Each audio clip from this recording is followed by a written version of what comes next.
Good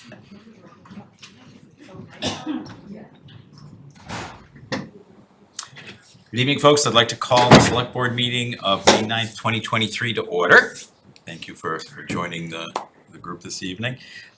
Tonight, we have a few tasks to accomplish. We'll do public comment, and then I will relinquish my chair, literally, and we will vote to reorganize, and we'll set new officers, chair, vice chair, and secretary. Following that, we'll do Select Board Liaison and Town Manager reports. Then we have a number of topics that we're going to be discussing tonight. The first relates to a cost of living adjustment for fiscal year 2023, changing that to up to 5% from where it's been at 3% in the past. We'll vote on a letter of support for MassWorks grant, which we had talked about, so tonight is to vote on that. We will vote to accept a land gift at 0 Sanborn Lane, which is a follow-up from where we authorized some money in the past to do a survey, and we have been offered this land. We just need to accept it. We'll discuss and vote on some Select Board assignments to, sorry, is this from VASC? To VASC. Okay, to VASC. We'll vote on the recommendations to volunteer appointments to the CPDC. We will talk about, but not vote on tonight, our Select Board liaison assignments. We will have a discussion about the fiscal 24, or continue our discussion of fiscal 24 water and sewer rates. Next, with the change that took place in no longer pursuing 17 Harnden, we, at our last meeting, talked about issuing an RFP for a feasibility study for a new senior center. We'll have a discussion about that this evening. Also related to that is to discuss potential changes to Recalc, the group that we convened to work on the needs assessment activities. They are scheduled to sunset in June unless we change their charge and their sunset date. So that'll be on the agenda for tonight. We will discuss a clarification from the Simons Way committee that came forward requesting that we expand the charge, change the charge a little bit. So again, tonight discussion on that. Also discuss scheduling an annual meeting with the Reading Ice Arena Authority. There's some time sensitivity related to roof, potential solar panels, and other things. We'll talk about that. And then future agendas, approving meeting minutes, and it looks like a full agenda based on what we have here. So with that, I relinquish the gavel to Fidel. Yeah, we've got public comment first. Oh, sorry. I'm keeping this. Forget about it. One more. I couldn't get away from it quickly enough. So do we have folks this evening that would like to speak in public comment? We have two. Vanessa, please, would you come forward, introduce yourself, and then public comment. Thank you, Mr. Chair. Vanessa Alvarado, Mount Vernon Street. At the Select Board meeting on April 18th, Carlo Bacci singled out a Reading resident and volunteer, accusing her of personally attacking him at a meeting for the Simons Way Exploratory Committee, also known as SWEC. He stated, and I quote, "We had an update from Angela Binda, who decided to take 45 minutes and make big accusations and commented on my professional career and just basically attacked me on committing open meeting law violations." He also said, she said I have a conflict of interest. That was a diatribe of 45 minutes. I thought it was uncalled for. She decided to attack me as much as she could. At the next meeting for this committee, Carlo stated, and again I quote, "She throws me under the bus every time." Given Carlo's many statements during his campaign about the importance of respecting fellow elected officials and volunteers, I was taken aback that he would use his position on the Select Board and chair of SWEC to disparage a longtime resident and dedicated volunteer. Angela Binda did an admirable job of defending herself against Carlo Bacci's disparaging remarks. However, no resident should ever find themselves in the position of having to defend their actions of keeping our public officials accountable and in compliance with state law. And I'd like to be clear, Carlo, I'm speaking as a private Please speak resident. to the chair only. Sorry. And what's happening right here, these words I'm saying, that's not bullying. You held 2 votes that by law you are not allowed to take and had to be rescinded. You have advocated for a particular sporting interest in town when you can personally, financially gain from the decisions the committee takes. That explicitly violates state ethics law, and that is a big deal. I understand mistakes happen, but when they happen, it's important to acknowledge those errors, correct them, and take steps to keep it from happening again. Not to berate and criticize residents who are holding you accountable to the oaths you have taken as a Select Board member. Carlo, I am disappointed in your state law violations and your treatment of Angela Binda. I believe you owe her an apology. You are on this board for the next 3 years, and I am asking you to please do better. Thank you. Thank you. Folks, I neglected to say, what we do kind of as a structure is we ask folks to address the chair only, to limit your comments to 2 minutes, and just to kind of make sure we're able to flow ahead from there. We're not trying to restrict what you say, but we're putting it into a structure. So thank you very much. Please, Joe. Thank you. Joe Carnahan, 39 Middlesex Ave. So I know we're talking about water and sewer rates this evening, and I wanted to make 2 quick comments about that. First, I was disappointed not to see much about sprinklers in the presentation that's in the packet, considering what a huge part of our water is spent on irrigation. So I did a bit of digging. The 4 of us in my house average about 60,000 gallons of water a year altogether. Now, if I ran a typical sprinkler system twice a week for 15 minutes a day through the summer, that would use over 20,000 more gallons of water. It's a bit more than one person right there. But if I ran the same system every other day for 30 minutes and did it for 3.5 months, that's not crazy, by the way, I'd use a whopping 120,000 gallons of water. That would be like adding 8 extra people to my household. The bottom line is, if you have sprinklers, they use more water than your kids do. Given that information, I think the tiered water rates are more about sprinklers than family size, and hence they're a net win both for affordability and conservation. I said there are 2 things. Second thing, about split meters, because I did see something about those in the packet. If we want to keep Reading affordable and conserve water, we really don't want split meters. Such a change would take away the incentive to conserve from the people with the pools and the sprinklers who have the most opportunity to do so. And worse, it would shift the town's water and sewer costs. You know, we have a water and sewer budget. Someone's going to pay for it. It would shift it from the people with pools and big yards to the people who don't have them. That's not how we make Reading more affordable. So please, let's not even consider split meters here. Thank you. Thanks, Joe. Anyone else that would like to speak this evening in the audience? Not seeing anyone else. Anyone online that would like to speak?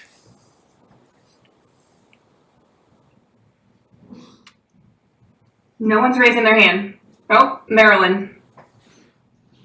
Go ahead, Marilyn, please introduce yourself to the group. You are muted at the moment. Thank you. I'm Marilyn Shapley, Chair of the Council on Aging, but I'm here on my own behalf, just interested in the discussion of the water and sewer rates, so that we potentially would discuss it also with the Council on Aging. So I'm here to learn.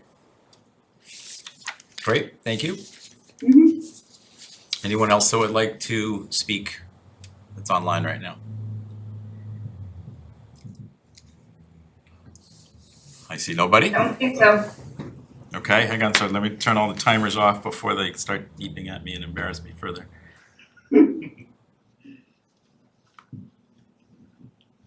All right, All now, right, now we stop.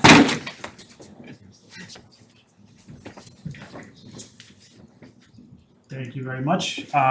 As we did last year, and I'm pretty sure every year before that, I will take nominations for chair. I will write down the nominations.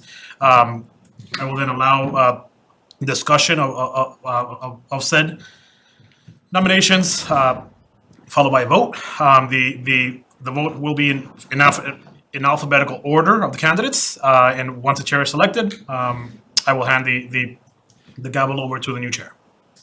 So I will take nominations for chair. Yes, Ms. To nominate Jackie McCarthy for chair of the select board. I'll second that.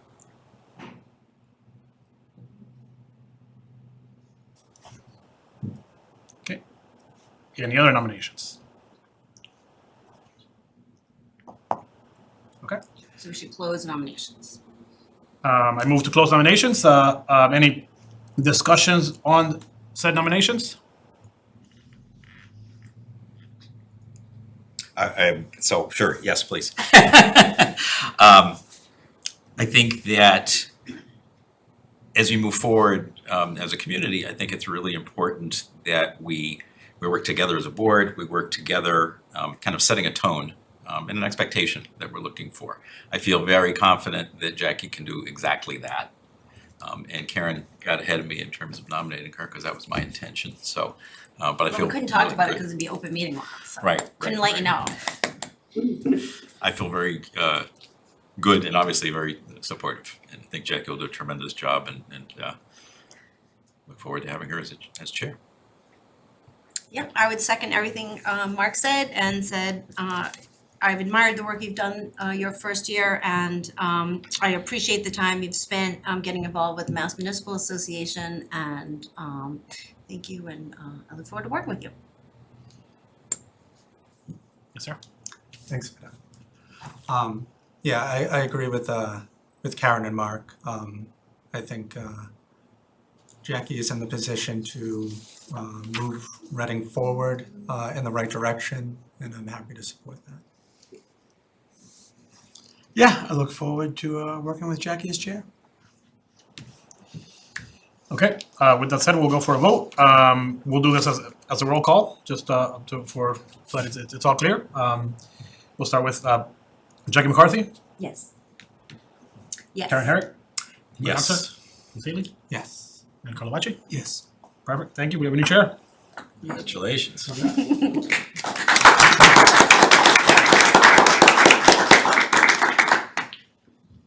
And now we accept nominations for vice chair. I nominate Mark Doxer. Second. And now you take over. So Okay. you open for discussion on, I guess, any other nominations for vice chair? I will nominate myself. So nominate Chris Haley. Second. And discussions? I learned a lot from Mark in the past year as chair, and I think he would make a great choice as vice chair, hence my nomination. Any other discussion? I'll discuss myself, as well as everyone else, I guess. Thank you, Jackie. I've learned a lot over the last 2 years here in Reading, especially in the beginning when Carlo had reached out to me 2 years ago before him or anybody else for that matter actually knew me. And it's his reason, he's the reason I'm actually involved in this, because I remember sitting in my office, walking up and down the hall as he told me it was just a Tuesday night meeting every 2 weeks, and that's it, nothing else, which couldn't be further from the truth. So the cat's out of the bag for anybody else in the future, that the same thing is going to be said to you guys going forward. And then for Mark, I had mentioned earlier, if you had watched Quantum Leap before, and of course there's a reason behind it, because I grew up, obviously that was in the early 90s, and I grew up watching that show and just seeing Scott Bakula try to leap into the past and try to change what was already been decided. And it makes me think back to the meeting that you and I had after the vote for the chair and the vice chair last year, where you and I walked around and you felt conflicted about whether or not you made the right choice or not. Now, I'm not saying that you did or did not, but tonight you have the opportunity to go ahead and change that and actually vote for me this time around. Karen, you and I had lunch with Fidel last month. I think that we had a very good conversation. I think we're on the path of the right direction for the town. I think the biggest thing that came out of that meeting for me was one of the biggest things is when Fidel mentioned that a potential employee might not come to Reading because this town was too political. And to me, you have and we have the opportunity to go ahead and change that tonight, to let that employee know, potential employee know, that they made the wrong decision about what they felt was going to be happening in Reading. And lastly, Jackie, you and I have been on the VAST committee together for the last year. We've worked exceptionally well together. I'd like to think sometimes Savannah likes you more than me at the events that we've been at and everything. We work around each other's schedules quite well. It's been a real pleasure working with you for this past year, and I'd like to see that continue. As you know, we just voted to have you be our chair. You've served the board well for this past year, doing everything that the board has asked you to do without hesitation. And the same can be said for me for the past 2 years. I've been secretary. I was on the park committee here the first year that I was here. I served on the ARPA committee with Mark. I've attended each and every single one of those meetings with perfect attendance the entire time that I've been here. Lastly, just even though that our signs might not overlap in people's lawns throughout the year, when we walk through that door over there, I'd like to think that everything is put to the side for the better part of the community. And tonight we can actually show everybody that that is indeed what we are doing. So I ask you all to highly consider voting for me for vice chair. And like I said, I think Jackie and I will do a spectacular job. No offense to you, Mark. You've done a spectacular job repeatedly, but I'm fairly confident that Jackie and I will be able to do what's best for this community. So thank you. Yes, Mark. Thank you, Madam Chair. What's chairperson? What's the Madam Chair? I think Madam Chair. So thanks, Chris, for I think highlighting it. I think it's really important. I think that there are 5 of us up here, all of whom are elected by the community to serve, and each of us in an equal role. The roles of chair, vice chair, and secretary have other kind of related responsibilities to them, but none of them give any of us a higher vote or a different vote or any other structure like that. And whether we serve in those roles or not, we're elected members of this board. And hopefully, I have confidence in the new chair that we'll have equal voice, we'll have equal opportunity, we'll be able to do exactly what you said, which is even if outside of the room we have some different opinions, in this room we will kind of respectfully share those opinions with one another, and then we kind of see how we work together to get things done. Oftentimes in some form of compromise to find what is palatable, and I think we've been really good at getting a lot of the votes to be unanimous for the good of the community. I think that sends a message. Occasionally there are issues where we're not going to get there, despite trying really, really hard. And working through those, I think, is really important. Again, I have faith and confidence that Jackie will guide us on that path. I am, happy to serve in the role of vice chair. I think that I'm the longest serving member on the board at the moment, as it turns out, and it's not that long, and maybe that's a good thing. But I think one of the things that's important is try to help a new chair kind of understand how to navigate some things. And the vice chair's role isn't necessarily, it's not as much as the chair. The chair is kind of seeing things before everybody else. If you follow my path, you'll be spending a lot of time with the guy next to you on a lot of different things. And again, I want to be supportive to the board in any way that the board feels is appropriate here, and to the chair. So I'm happy to serve as vice chair to accomplish that. If the board felt otherwise, I'd be happy to still be very helpful. But I think the most important thing is that we work together as a group of 5 to do the right thing for this community and figure out how to do it. So, thank you. Any other discussion? Carla? Thank you. I agree with both Chris and Mark's statements. Mark has been a great chair twice. I've said that to him personally and publicly. And I'm sure he would make a great vice chair, given his experience, even before being elected as a longtime FinCom member and town meeting member. But I think going forward, it'd be nice to have a little bit of a different look on the board.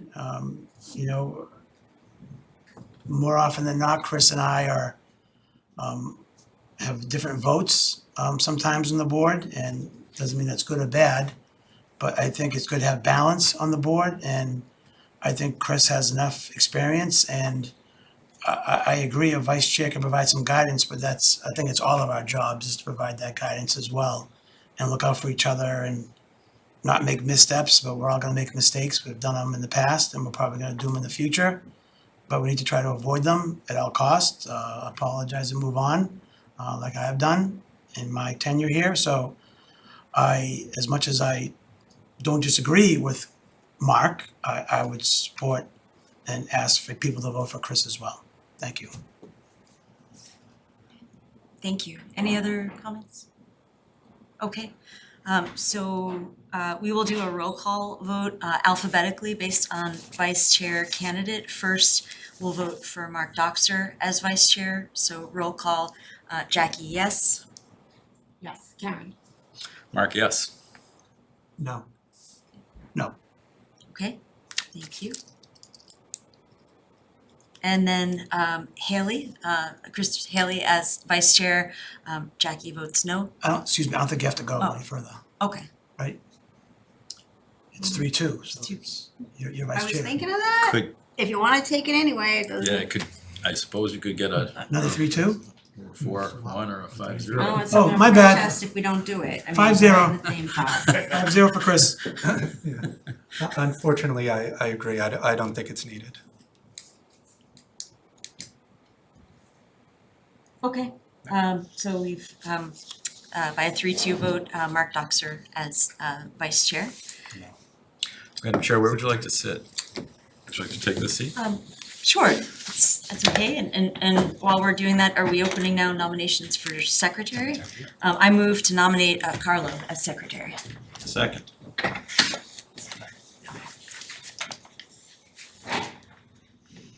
Are there any other nominations for secretary? Carlo, I nominate Karen Herrick, please.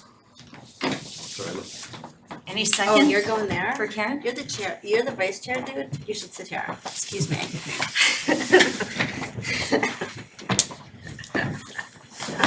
You gotta be able to kick her under the table, right?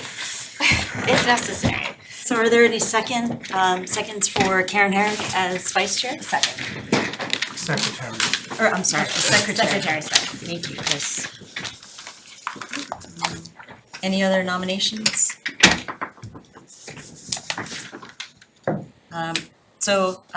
Discussion, I guess I'll open it in terms of nominating Carlo. I understand and appreciate your comments. I think that the secretary role is important for communicating to the community, to other boards and committees. And I think Carlo, and I know from experience before, I was on the board when I was a member of the public, regularly contacting the select board on a matter of interest to me and my family and my neighborhood, that Carlo did a great job then at keeping us all informed on what to expect in a process that I think a lot of average residents might not know much about. And I think I have a lot of confidence that he can do that again. Karen? Yep, I would agree. Carlo served as an excellent secretary the first time that he did it.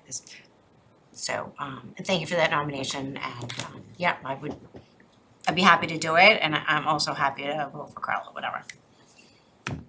Any other comments? Carlo? Yeah, I'd just like to, I guess, try to give everybody a chance. So I did do it. I didn't mind it. Uh-oh. I didn't mind it. And I know Karen would love the opportunity to be secretary.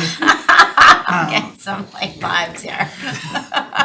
So those are my comments. Let's all give everybody a turn. Mark's been secretary, Chris has been secretary, I've been secretary. Truly, You're gonna I'm be secretary next year, so I vote for Karen. Any other comments? Chris? Thanks, Jackie. I think the only difference in the rotation of secretary at least since I've been here, is that Carlo and Mark wanted to arm wrestle over secretary the first year that I was here. The last year with it, I accepted the role immediately and didn't hesitate on whether or not I wanted to do it for the community. Other people might not think that it's quite the important role, but with all the people that Fidel and I have met because of replying to all the various emails and whatnot, I think that it was probably one of the top 3 things that I actually accomplished here on the select board, other than the ARPA money for the swim program at the YMCA. And one other one that I'll share at a different time.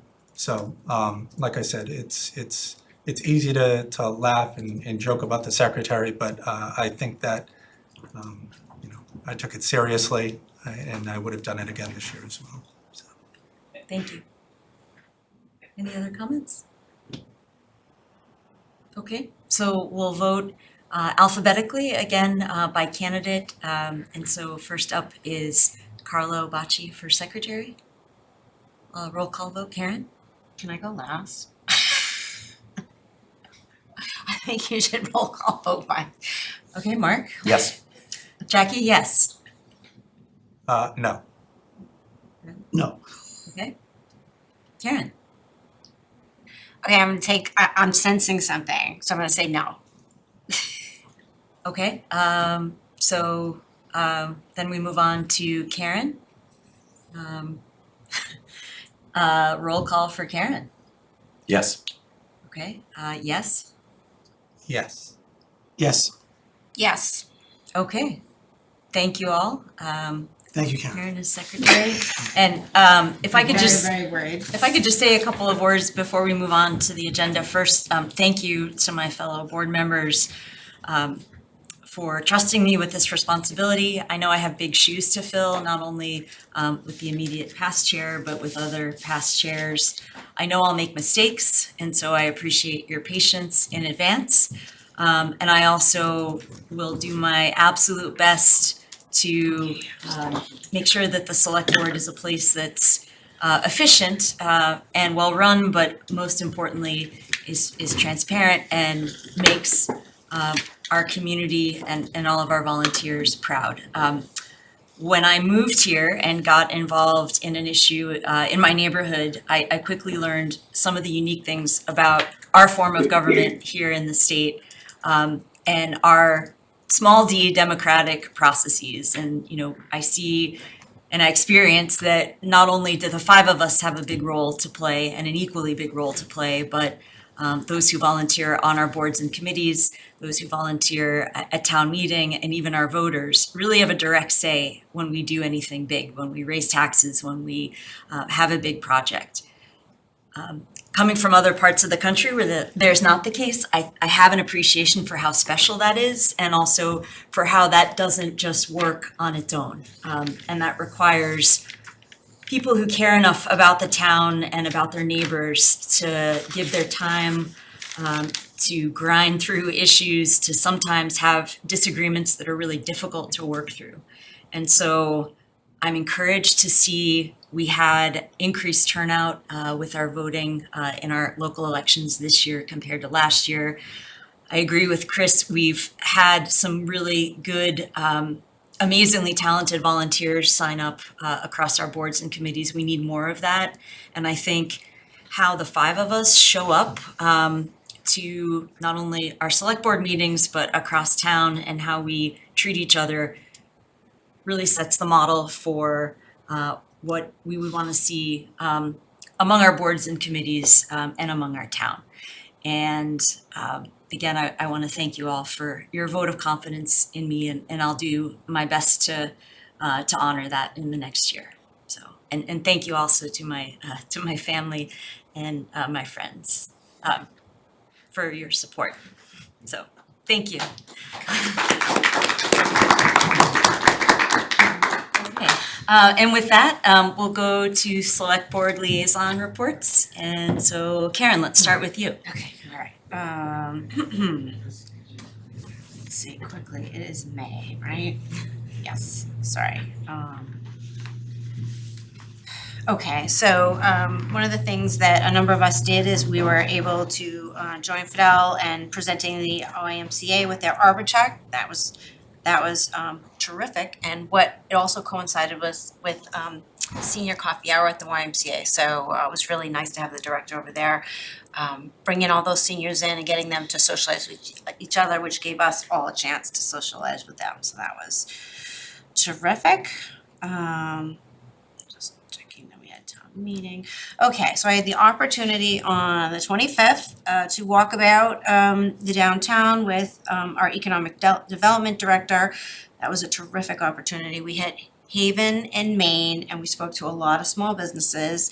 And what we heard a number of times, forgot you were in the room. Well, thank you, by the way, for taking me around with you, okay? Because he didn't know what he was getting into, but it worked out just fine.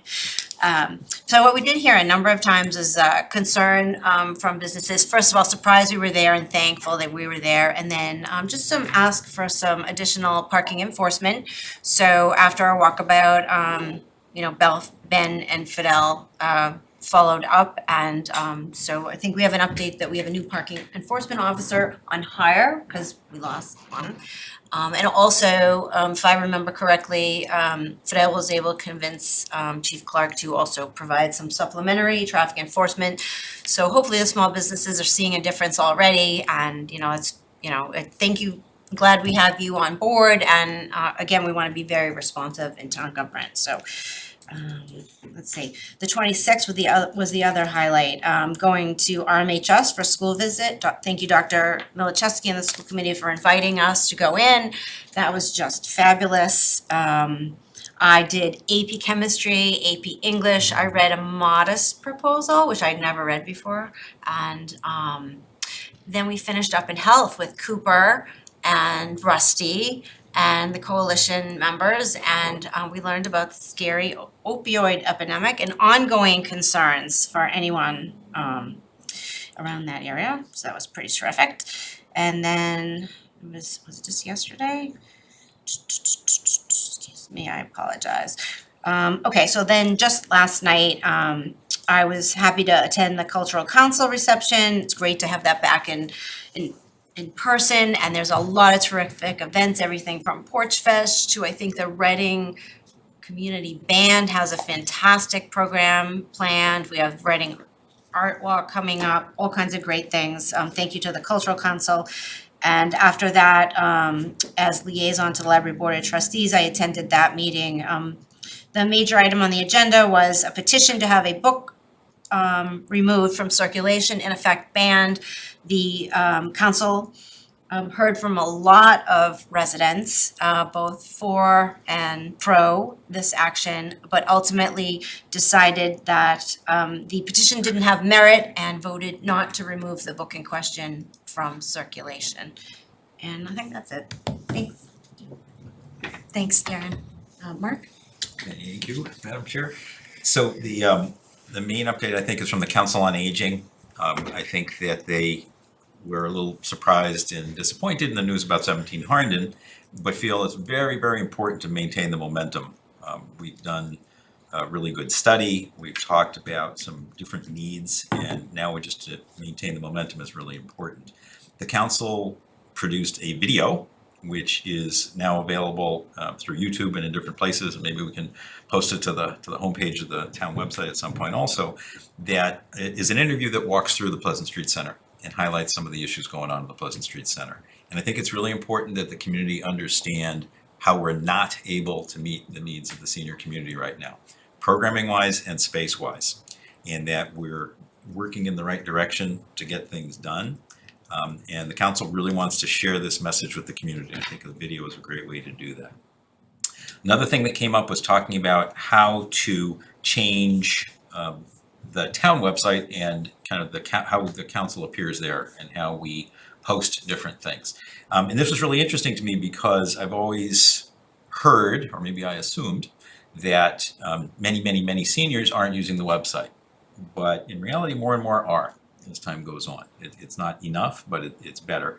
And to make it more accessible is a priority that they are going to come back to us with some ideas on how to do that.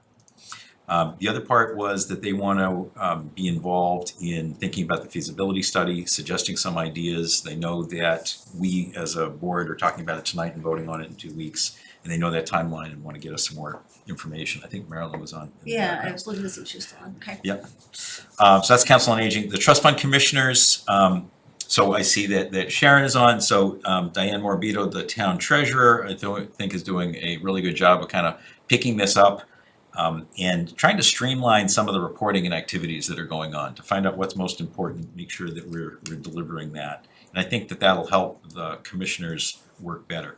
One of the things that we probed was the safety of the funds that are invested. And I have been reassured and seen the prospectuses from the group that actually invest for most municipalities. It's conservative, it is to maintain principle, and it seems reasonable in terms of their approach. Last but not least was continuing discussions about the funds that we do have, how they're being used. The scholarship funds are all being very nicely used, and that goes through the Reading Scholarship Foundation. There are some Council on Aging funds, there are some other activities that are in there, and the discussion is on making sure that the groups know what monies are there and are able to spend it and to use it, as opposed to just letting it kind of accumulate over time. And those are my two updates. Thank you, Mark. Carla? Sure, thank you.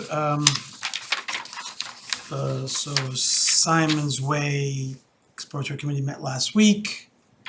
We had, I think, 3 main topics. One was not to pursue an RFI at this moment. 2 was, we later discussed about talking about recharging the charge or expanding the area that we're charged to look at. And basically, that was the main 2 topics. And then there was an agenda item about possibly discussing adding another member from the Burbank Ice Arena Authority because we're in that area and the board felt that wasn't needed. So that is not going to be discussed any further, but we agreed that they should be part of the process if the charge gets recharged because there'd be a neighbor. And then we talked about, future agenda, about criteria and talking about the survey some more now that it's closed. And then last night was Recreation Committee, and the committee welcomed Jim Sullivan, who was, that was his first meeting, he just started, and comes from Winchester Rec, was at Marblehead Rec for a while, and he was here many years ago as well. So he has a lot of connections here at Town Hall, and he's reacquainting himself with people that are still here, making introductions. The adaptive swim was discussed and how well it's going, and inclusion sports. The adaptive swim has a waiting list and currently 20 participants, 19 are from Reading, and then there's a waiting list. And there's a lot going on with adaptive stuff and inclusion stuff, and they're trying to expand that. And, Jim will get up to speed, but Jenna was mainly talking about it and about soccer and baseball and other things going on. And there's a company called, this was a highlight of your True Self OT, which is OT occupational therapy. And they're a service that they're going to have some summer programs here to work with students and, residents, kids, sorry. And then a very generous donation from Reading Youth Lacrosse of $10,000 towards the hit wall. So that was very generous, and that was accepted, and I think will come before us to officially accept that. I mean, they're gonna recommend it to us to be officially accepted. And then they talked a little bit about the Birch Meadow master plan, phase 1, and we're encouraged to look at the master plan again to start thinking about phase 2. And do they want to change things around and play with it a little bit, given recent discussions about other activities that are taking place there and lights and other stuff. So that was the main part of it, and I think that's it for me. Thank you. Chris? Thanks, Jackie. Other than town meeting, that got wrapped up and covered the 3 nights, it was 3 nights, right? It's good to see that Alan was able to report back that everything was fine for his emergency. So it's good to see that that ended on a happy note. And then for the school committee last night, they approved Dr. Milichevsky's new contract that's going to be 6 years going forward. So in a very competitive market where I think I heard this 30-something schools looking for superintendents, it's good to see that we're retaining somebody that is, like I mentioned earlier today, within 30 seconds of just talking with him, even absent of this, just from other parents in the community that I've spoken with, they instantly just know that this guy is the right person for this job at this time in Reading. So it's good to see that the school committee was unified on that decision, and it benefits everybody in Reading and everybody who comes in here from Reading to Reading. So that's what I got. Thank you. Just some updates. I attended the RMLD Board of Commissioners meeting last month. They reorganized. Phil Pacino is the new chair. RMLD staff also gave some information about a customer survey. They found that the push alerts that they send to ratepayers are helpful, especially when it comes to the Shred the Peak times, mostly in the summer, when there's advisories to conserve or use high usage appliances and services on off-peak hours. We learned that over half of Reading residents are receiving Shred the Peak messages via either email or text. We also heard that there's a 12% increase in awareness of heat pumps since 2020, and that 37% of residents responded in a survey that they are interested in that technology.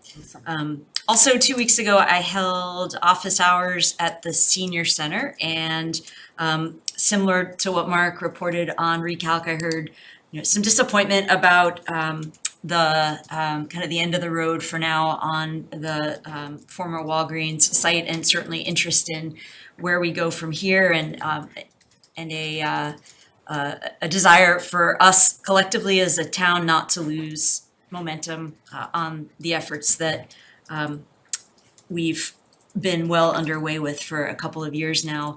Also heard some support for the idea of a master plan. I know that was an instructional motion that was passed at the end of town meeting, I believe last week. Also had a chance to sit with Chris Kowaleski, our Elder Services Director, relatively new to the position and very enthusiastic with a lot of great ideas. And he talked about the potential there for even more programming, potentially evening programs, and also keeping an eye toward a program set that attracts diversity in terms of interests, in terms of demographics within that very wide set of our older neighbors. Last week attended the Trails Committee meeting. Trails Committee is hard at work with their plans for trail upgrades. They're working on the Pine Vale Trail, among others. I think we will hear from them soon with a modest request for additional funds so that they can supply some of their volunteers coming again in late June with enough raw materials to do even more trail upgrades. They will showcase an updated map of all trails in town at the Town Day coming up on June 10th. And they're also making some adjustments and improvements at the Myatt Soames Morgan trails. Those will be closed in about 2 or 3 weeks for the upgrades that we have planned and that I believe both federal and state grants are helping to fund. And they will meet again on June 7th. And then just a last couple of items. This Thursday, May 11th, from 3 to 5 p.m., there's a vaccination clinic at the Coolidge Middle School, both the Pfizer COVID vaccine and flu shots. And then from Beacon Hill this week, the Senate is now looking at the state budget. I believe they release it tomorrow. And in terms of what it does for local governments, the Senate version of the state budget increases unrestricted government aid, or UGA, by about 3.2%, and it doubles the increase that the House proposed. The Senate version of the budget also doubles Chapter 70 school aid, and it doubles the minimum aid per student from $30 to $60. And I think that's all I have. So with that, I'll turn it to Fidel for a town manager report. Thank you very much. First off, I'm sure on your way into Town Hall, you drove on Lowell Street. It is finally paved, and it came out fantastic. We still have to do some line painting, but that should be minimal interruption. And it just highlights, I think, that construction can be absolutely disruptive and really frustrating, but we see the results in once it's done. Washington Street is also getting paved, and it is going to be as equally as impressive. I just wanted to say again, thank you, residents, for your patience and small business. I know that Ben in particular is increasing his outreach. He's responding to emails on the weekends, and is definitely taking that outreach very seriously. Town meeting did wrap up, and I just wanted to say that we our FY24 budget was fully funded. It was a robust budget that I think really funds our work, and I'm very thankful for the select board and town meeting for supporting that budget. And finally, the parking enforcement officer is starting on Monday, May 30th, and will be trained and will definitely hit the ground running. Yes, Mark. Just a question and a comment. So, sorry, I neglected to say, first of all, bravo to the town, bravo to town meeting for passing the Birch Meadow Phase 1, completing the funding. Bravo to our town manager for creatively finding ways to utilize funds that were kind of sitting quietly. And I think it's great. I think that the ARPA committee felt that the Birch Meadow project was really important. The information we had at the time was that we were funding it. However, it didn't turn out to be right. And so I think this is a really great thing for the town. So that's awesome. Second, more of a question. I know we've talked about amplifying the sound in this room. Can you maybe check in with Kevin, come back to us with the status at the next meeting? Yep. Thank you. Thank you. Thanks. Other questions for Fidel? So we got a letter from the resident on behalf of a few residents today asking about noise over at the Reading Rifle and Revolver Club. I know we have construction noise limits. I don't know if we have other kind of noise limits. In the past, we've had sound concerns around Birch Meadow. I think it was baseball at night, and I don't even, it's no longer an issue. So I don't know if he's already reached out to you, is gonna reach out to you. I'm thinking, I asked him if, he's lived there since about 220. I asked him if the noise is getting worse, and he said yes. And I explained to them, that the club has been there for a very long time. But do we have a noise bylaw outside of construction? And could we get a copy of that? And could we initiate a conversation with them to ask them if their equipment's changing or their membership are up, or maybe they think they're not making more noise than they used to. I don't know if other board members have other issues, but I just wanted to bring that up. I mean, other questions about that. So I too have received, I'm sorry. Okay. Yes, go ahead. I too have received some notes from the public and had a brief discussion with them. So it sounds like multiple of us have heard from the community about it.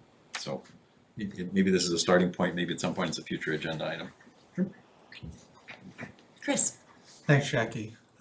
As I mentioned earlier in my duties of secretary, I had already planned a joint meeting with Fidel on next Tuesday with the resident that sent the email. So that's what we planned on going over things then. Okay, great, thank you. And just one more perhaps request for Fidel while we're here. Can you please, I know we've seen announcements about the Washington Street paving, but for those tuning in now, can you please explain what we can expect and where and when? Yeah, I don't have the exact schedule, but I believe that final paving is gonna be done by the end of this week on Washington Street. I'll send an email to the board once I hear back on the final schedule.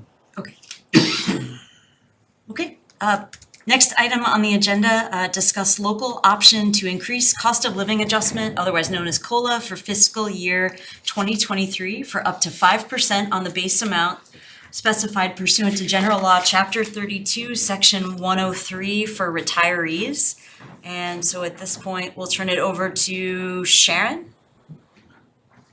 Thank you, Jackie. Can you hear me? Yes. And can you see my screen? Yes. Yes. Okay. So as my role requires as the town accountant, I do serve on the retirement board as the ex officio board member. And the board has asked me to bring this local option to the select board for approval. So I'm going to go through this quick PowerPoint and we can talk about the questions at the end.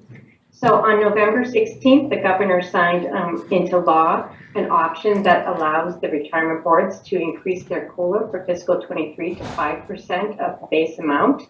It's typically only 3%, so this is a 2% increase over what's typically allowed.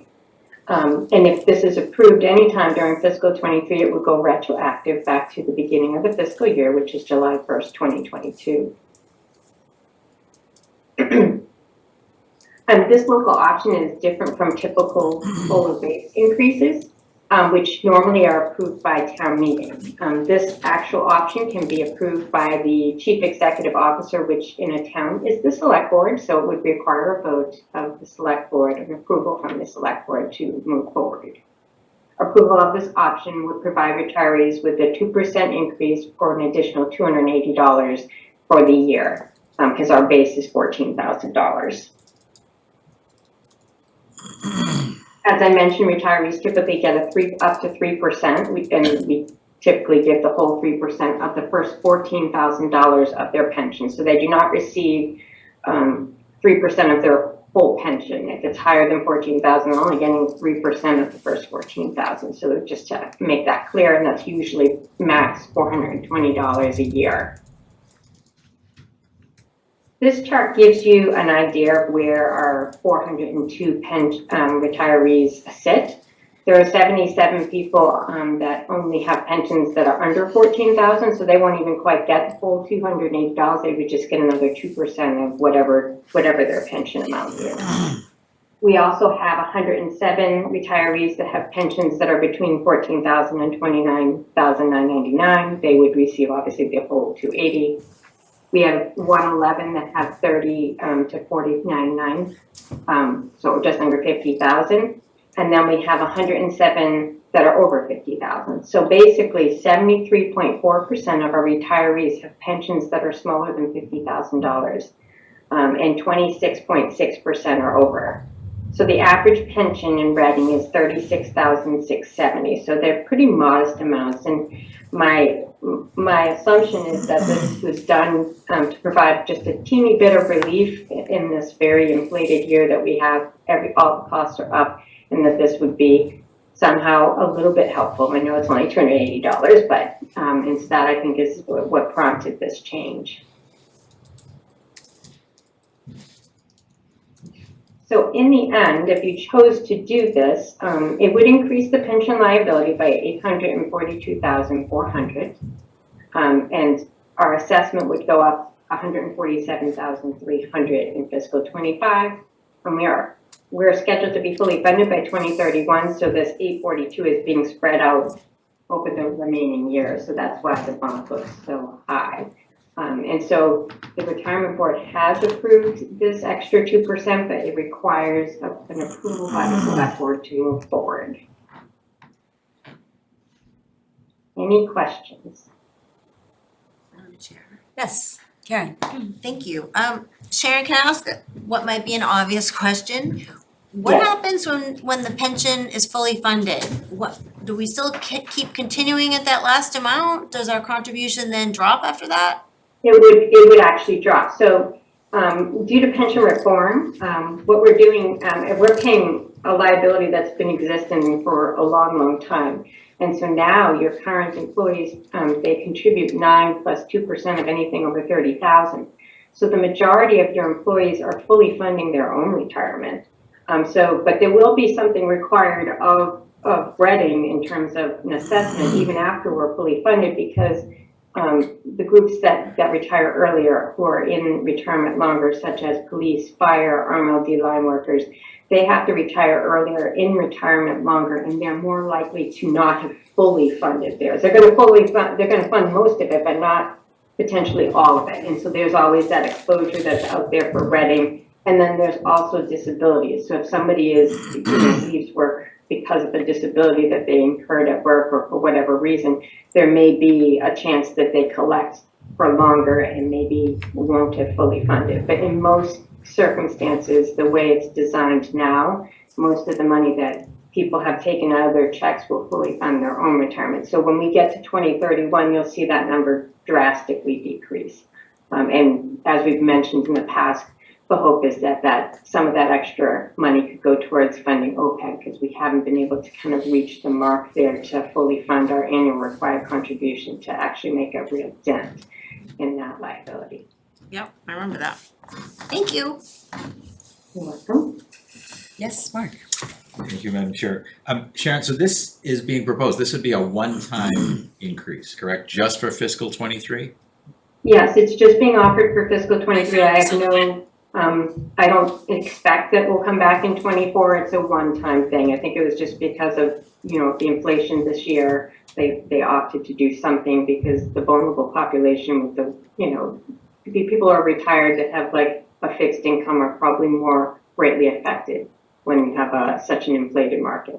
Got it. And so it would return to the normal 3% by itself? So they would get, it would be automatic. The retirement board only is able to give up to 3% of the base. And the base amount used to be $12,000. And if you recall, a couple of years ago, we increased it to $14,000. So the max amount of a COLA increase that any retiree can expect to get in any given year is typically $420. By doing this, you allow an additional 2%, which would make it, the max would be $700 for the year. Got it. Just for this one-time year, and the next year it will go back to a 3% max. Got it. And you indicated the pension liability goes up by $842,000. Is that because of the one-time $100,000 impact, and then? So if you think about it, when you increase somebody's pension, it goes up and it never goes back down. And so it's for the rest of their retirement. So it does have a lasting impact, even though you're only doing it for that 1 year. And so it does. And where we're so close to being fully funded, you do see a larger impact in assessment year to year, because we've got so few years to spread it over. So it is impactful, but it isn't that big of a number, but it's impactful because of the short time frame. Okay. Thank you. Thank you. Other questions? Chris? Thanks, Jackie. And thank you, Sharon. So out of the, 402 retirees, how much is this being increased total? So What's the total? Yeah, so what's the difference between the 3 and 5% of? So the increase is the $280. So what they would have gotten, want to do that over again? So is it 280 times? So, yeah, I mean, 402? so when we look at so they have $420 that they would get, which is 3% of the base of $14,000. What this does is lets them get 5% of the base, which makes it $700 in total. So it gives them an additional $280, where they would have only got $420. Okay. And to be there, as I showed you in the slides, there are some that won't get the full $280 because their pension is less than $14,000. So, but you can see that the majority of our retirees have very modest pensions. I mean, where the average is at $36,000, we're not talking large pensions. So it could be very helpful. Thank you. Carol? I'm good, thank you. Okay. I'm also good, so if others don't have other questions, thank you very much, Sharon. Thank you, Chair. And so you guys would just need to take a vote of whether you agree with the option or not. So we're voting on this in the next meeting, Sharon. Okay. Oh, okay, I didn't realize. Yeah. Sorry about that. No, you're So I just figured I would go back to the board with the answer, so you'll let me know then. Yeah, if I'm May not. 23rd. Thank you so much, Thank I you. appreciate it. Thank you, Have Sharon. a good Thank night. you. Have a good night. Okay, next item is a vote on a letter of support for a MassWorks grant. Fidel? Thank you. Linda, you wanna speak? Sure. Good evening. I'm Ben Cares, I'm the Economic Development Director. Hopefully you had a chance to look at the presentation that we provided in tonight's packet. It does lay out a $2 million request under the MassWorks grant, which is a Community One Stop for Growth grant program. We've done a fair amount of legwork soliciting letters of support from our state, our representatives and senator delegation. They have signed off on it. We also have a letter of support from the private property developer that is sort of the anchor development that is sort of situated within the grant application. It is a requirement of the grant that the infrastructure investment that we receive from MassWorks enables or enhances a private development. So in this case, that's 6-16 Chute Street, given that it is the next and upcoming development in Haven Street, which is our sort of priority project area. The project area under MassWorks does include other critical collector streets. So what we're planning on doing is bringing the $2 million, should we receive it, and channeling it into the area in and around 6-16 Chute Street. So for context, that is right in front of the Reading Depot. That includes High Street. It includes the intersection of Woburn and High Street, so signalization upgrades there. It also includes the streetscape in and around Lower Haven. Excuse me, Ben, sorry to interrupt. Would it be helpful, I know for me to see in our packet, I believe on page 16, the map? Yeah. Let's bring it up. Great, thank you. Go ahead. I think actually, is there another slide if we go down further that If you actually go to shows 30, the project? page 30. Streetscape. Page 30 maybe? Current conditions I think we're all aware of. This one is sort of good, but I think if you go one more down, there's. Okay, scroll down a bit so we can see the bottom of this. Okay. So that area right there, so High Street where the Reading Depot is, and then that sort of flat iron angle where Chute and High Street make that angle. Sort of from Gould Street down and then Woburn and High Street in this whole area. That would be sort of the focus area that we would identify in the grant application for the MassWorks funding. We have additional funding already in the works and dedicated towards the Haven Street project. The $2 million would really get us all the way there in terms of fully funding that project. We're under design right now. As you all know, with $750,000 for design, we're working with engineering and to do a community engagement and stakeholder campaign around that design. But the $2 million would enable things like pedestrian safety features to and from the Reading Depot station, which is sort of a hallmark of transit-oriented development. It'll also help us to work with the development team to ensure that that development sort of meshes in very nicely with this newly envisioned streetscape. It might also create provisions such as, low-impact development, green infrastructure, more tree canopy, so there are sort of climate resiliency elements to our application. And so the presentation sort of outlines a fair amount of that. And there's general consensus from the private developer, from the business community, from the state delegation. We're also soliciting a letter of support from the Chamber of Commerce. I hear that that is going to go through. So generally good consensus. I also want to acknowledge that there's been a lot of construction impacts in and around this area. Although the $2 million isn't directly related to this, the design process that we're undertaking is, and that will include a very robust community engagement, especially with businesses, to mitigate the construction impacts when this streetscape project is underway. And so the goal ultimately is to take Haven Street and sort of make these improvements in the downtown to sort of finish out the work that we've done, the millions of dollars we've invested in utility rehabilitation down here, and just create a very nice downtown streetscape that I think will be a really good community asset and a business feature and a draw for businesses. So, any questions? Yes, Chris. Thanks, Jackie. And thanks, Ben. Are we losing any parking spots? So we're still underway with the design. I've seen some of the preliminary conceptual designs, and when I look through it, it doesn't look like we are just yet.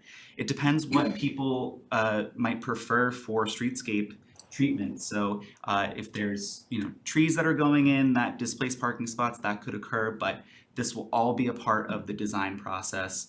It's not necessarily impacting this application here, but we'll be sure to include, of course, the select board and other stakeholders and community organizations in that process. We know that parking is a very big issue in the downtown. Right now, I don't think the goal is to preserve as much parking as possible, and I don't see it impacting parking in a significant way right now.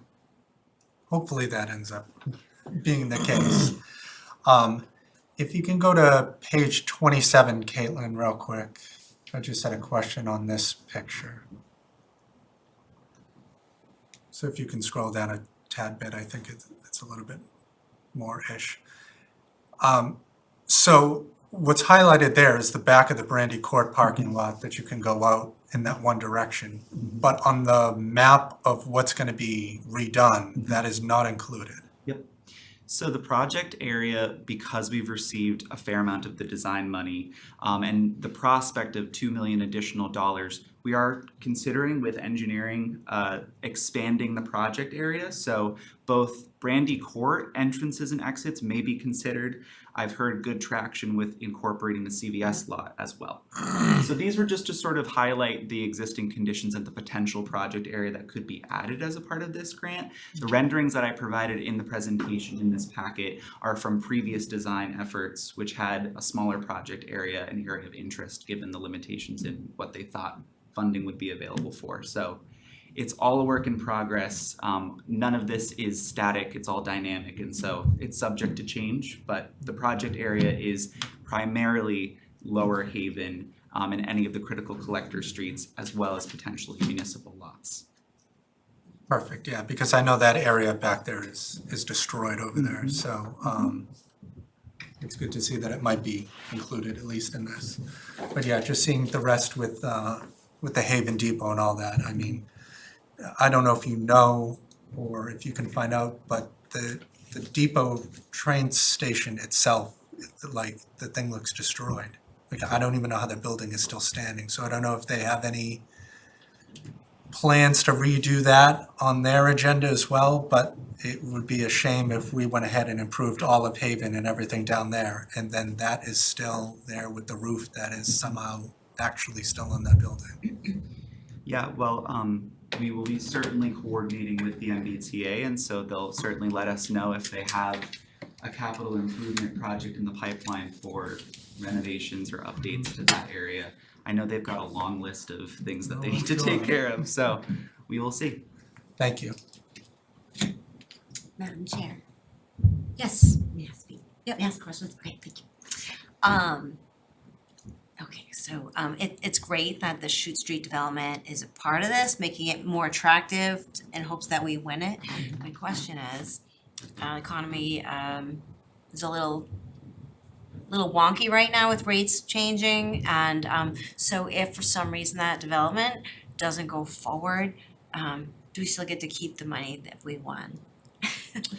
I'll say that Ben and I have been talking to that developer. He has not expressed any concerns with breaking ground. He signed a letter of support, and he it's not that he's part of the application, but he completed a section of the application. Yeah, no, that's nice, so he's being cooperative, He is supportive, that's absolutely on great. board, yeah. I mean, what happens to the economy tomorrow, I guess we don't know, but Right. so far, it's I mean, it's once we have the promising. money, we can fix the roads. And No, I I- was just wondering, like, yeah, so it's just a portion in support, it's not like the whole thing comes to a halt if that project, okay. Good. I wouldn't imagine so, and if that is something, we'll certainly notify the board about that. But the premise of the infrastructure money is to enable development, and so whether it is that development, that area is still a plot of land that we are targeting for mixed-use development, so I think it should hold, but we'll let you know if that is a different story. Carlo. Thanks, Ben. I know you, on the other slide with the High Street portion, that lower portion, when you answered Chris's question about parking, you know, you're not 100% sure, but we're gonna try to keep in tech. But I remember on the upper portion at a previous meeting, Fidel mentioned that we would lose parking due to bump outs and other things. And so I don't know if that's, is that designed, I know that that's a different section, it's the Main Street side, but you know, we lose more than one or two spots. That's very impactful, even though it doesn't sound like a lot. Do you have any, has there anything been discussed about the It is. post office up? It is absolutely impactful. You know, we're still undertaking the design process. Those things will be called out as a part of the design process. We'll have a conversation about it. It's a large project area, so whether we lose or gain spots, we'll certainly sort of show what that net loss or gain may or may not be across the entirety of the streetscape. It will certainly not be just sort of blindly eliminating parking spots. It'll always be for some type of benefit. And so it will be sort of pros, cons, and it'll be all a part of the engagement and the design process. So I can't say definitively right now, but please stay tuned and we'll certainly keep you in the loop on the design process moving forward. Thank you. I just have- Yes. Thanks, Jackie. One other question. So in one of the final drawings on here, it does include lighting though, right, for Haven Yes. the whole way up, or? So we are gonna be, we actually just had our kickoff meeting with Beta, which is our consulting firm that's gonna be doing this design. We're gonna confirm the project area extents with them. Lighting is certainly a part of this project, and I imagine that it would be something like ornamental lighting to sort of really, you know, enliven the streetscape. So I can confirm that project area. We can give an update to you all on kind of what the design elements are gonna look like moving forward. Thanks. Other questions from the board? Mark? Do another question.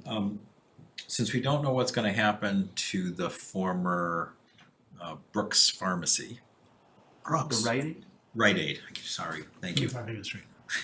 Rite Aid, Brooks, Walgreens, CVS. Will they, so assuming something does happen, I'm concerned that whatever construction they do, whatever we might do, we just coordinate. It's more a comment, not anything else. Absolutely, and I think the nature of the MassWorks applications is that you tend to have both things occurring concurrently. It creates a lot of noise, both figuratively and literally with the construction, but it's nice that everybody's in the similar design phase. And so we can sort of coordinate with both folks, 25 Haven Street, 6-16 Shute Street, to ensure that their site plan integrates and meshes really nicely with what we're proposing for the streetscape. Perfect, thank you. I think my only question, perhaps for both of you, is do you have a sense of timing on when MassWorks will make decisions, when we might see and even begin projects? So we submit the application at the end of this month, and then we are notified of an award probably in the fall of 2023. I think last time we had sort of talked about a timeline. The goal was to be under construction by spring 2025, should we receive the award. Thank you. Okay, further discussion? Okay, then, Motion? Right here. Move to sign the proposed letter of support for a MassWorks grant related to construction on Haven Street. Second. we have a second. All those in favor by a show of hands in the motion? Opposed? And we're 5-0, so thank you. Thanks, Ben. Thanks. Thanks. Alright, great. Next item, vote to accept a land gift at 0 Sanborn Lane following acceptance by the Conservation Commission. So, hi Chuck. Hi everyone. Chair McCarthy and the rest of the select board and Fidel. This is over there, but I'll just update you. So this seems like just a regular 2-point, almost 2-acre piece of land, but actually it's very important because it has connectivity to the town forest. And that's really important when you're getting pieces of land. And I've always wanted to, we've been offered pieces of land before, but what I'd like to ask for and what I'd like to accept is pieces of land that connect to existing green spaces. This piece of land off of Sanborn Lane has a plan on our map library for the Ipswich River Greenway, which is a combination walking path along roads and then right through this one area. So it's been important for a long time, and it finally came up, and the owner, which was Ralph James, offered it to the town, offered it directly to the Conservation Commission, and the only thing, according to town council, that we had to do is get a survey. So we embarked on that survey almost 1.5 years ago, and we finally got it done. So with ARPA funds, we got that done, and there was a homeowner at 67 Sanborn Lane that we had to help, because they always felt like their own survey wasn't correct. And so we had an opportunity to correct that misconception of the property line, and they received a little bit more of this land from Ralph James, and at the end of that, once that was over, we received the rest. So we originally walked into this process with 1.9 acres, and at the end of the day, with what we did to help out the homeowner, it's 1.7 acres of land, and still the Ipswich Greenway path would work out in there if we ever wanted to put it in. These are ideas in the future to just connect all of the Ipswich River along an area that would probably go right to the town forest and then into Bear Meadow. Some of it's walkable, but it's not all connected.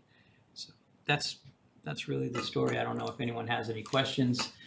Like I said, Ralph James contacted the town. We didn't solicit this piece of land. So. Questions, Karen? Yeah, thank you. Just a comment. So interesting, you're talking about this connectivity. I was just at Matera Cabin yesterday, and people are already working on their gardens. I went for a walk, but I remembered let's talk about the connectivity, and when we opened the community gardens last year, we had asked our delegation, we showed them how having a right turn only out of that property because there's no light, and how people kind of drive too fast anyway. And anyway, short story, they did agree to follow up on it, but it's probably the right time to bring it up with them because I haven't heard anything. And then you would have a way to maybe have a pedestrian light and really enhance the connectivity all the way over, because Bear Meadow goes all the way over to Haverhill, right? It does.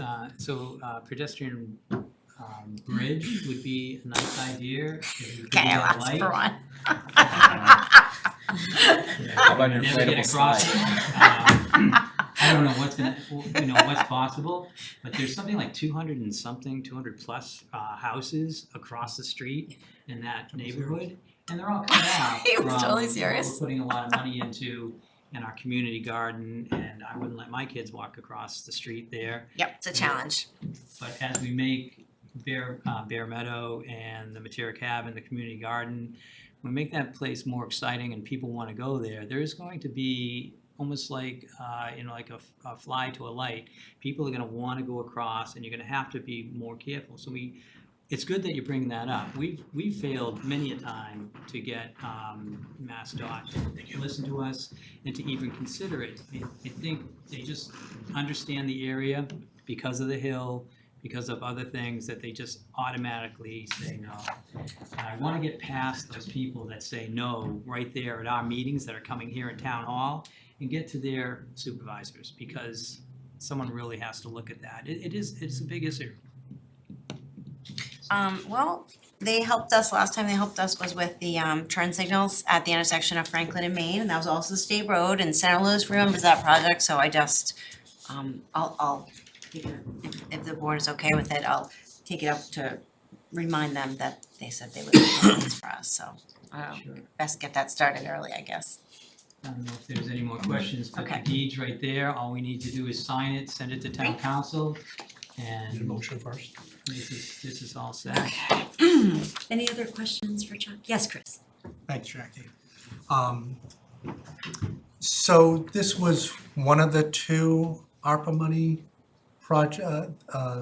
things that we funded, right? Wasn't there another? There was piece of another land? piece of land that, so I work a lot with the Open Land Trust. And so we typically have a meeting once a month, and I let them know about that other piece of land. They have actually acquired that piece of land for their stock of open space. This is something that I decided not to go after because it was, I don't think we had enough money for the survey. It wasn't accessible. That piece of land was a landlocked piece of land. Conservation Commission did have land out there, and if ever the water department, I don't know what else is out there. I think MBTA has a piece of land out there. If they gave up that area, we could pick up some land, but it's generally the same understanding if the Open Land Trust has a piece of land also. I've been encouraging them to put all their land into conservation restrictions, because unless they do that, they could turn around and sell that land off. But it's swamp, so it wouldn't be. There's no dry land around it. For the most part, it's just another section of land that hopefully they'll be able to add to in the future. So it's bookended by, it's Grove Street and then Lowell Street on the other side, kind of like where Beverly Road is. Thank So you. That's where that happened. But that's a good idea. I mean, these pieces of land, like the water department, they have a lot of land. And maybe someday that those wells will be decommissioned. And it's all around the town forest. So somehow the town forest needs to pick up that land. I think for a long time it's not been buildable. And so I think that just to add to the town forest, to extend that buffer, if people can't use it, that doesn't mean it's not habitat. And to increase the habitat in town is really important. It helps us out with some of the grants that we do and some of the work we do, and bring people in to do birding and, watching of whatever else is walking around out there. So, yeah, it's a good idea. Thanks. Sure, Chris. Other questions? Carlo? Well, I don't know if this is, I wanted to ask if, I know it's a long ways away from now, but it's to help us with another agenda item regarding Simon's Way. Is Chuck planning to stay, or do you have a map to help us later with to show the area at least, or? We do on that. Chuck, I'm not asking Chuck to stay, obviously, until that late, but if we could flip agenda items, I'll leave it up to the chair, but I know we're probably not ready for that, but I know, the meeting was Well, I just don't have a last problem week. with that. I know that map well. No, I know, but Yeah. I don't wanna ask you to stay till 10, potentially later. There's a hearing. Maybe Fidel will give me a break, I don't know. Up to the chair, actually. Yeah, so it looks like we would be then moving up the discussion of clarification of the SWEC charge as requested by the committee from the 10 PM time slot. I have no objection to it. Are there any concerns or objections? Or none, but we should finish the. Yeah. Yeah, I just wanted to, Yeah. I agree, of course. Any other questions about 0 Sanborn Lane? The only one I had, Chuck, is the small section that was kind of given back to the abutter. Is that represented by that kind of loop on the center left side of the map on page 42, common boundary line established? Well, I don't have that map in front of me, if it could go on Caitlin, the if screen. it's on 42 in the packet? Sorry, Caitlin, page 42, when you get a chance. I think only a small portion of it Okay. is this is the land that Thank we you. received right in here. Yep. And this red and blue section There is is check up there now. sure. So it's at the top of 67 Sanborn Lane. And if that half circle says common boundary, because I cannot read that from here. Yes. Then that's the common boundary between 67 and the donated piece of land from Ralph James. The land that we gave back was straight up from Sanborn Lane. And so I guess it would be a left-hand turn at the top. Got it. I don't know how to explain it any better than that, but again, it squares off the top of their property. And, you know, I hear this a lot, you know, my dad's always said that, you know, although the town shows it that we own this amount, I remember walking it with the survey guy or walking it with a realtor, and we own right to that next piece of property. And that's the story we got from those homeowners. And they got a surveyor who actually researched it. They felt strongly about it, and it was fine. You know, it's hardly any land to the town, but it makes a big deal to that homeowner, I think, who's a longtime resident of Reading. Thank you. Sure. Any other questions or comments from board members? And do we need a report from the Conservation Commission at all, or? Hey, Joe, Now just Yeah, no, Chuck, So that's, so the Conservation Commission understands that you would like to have a report from them, but they're not here tonight.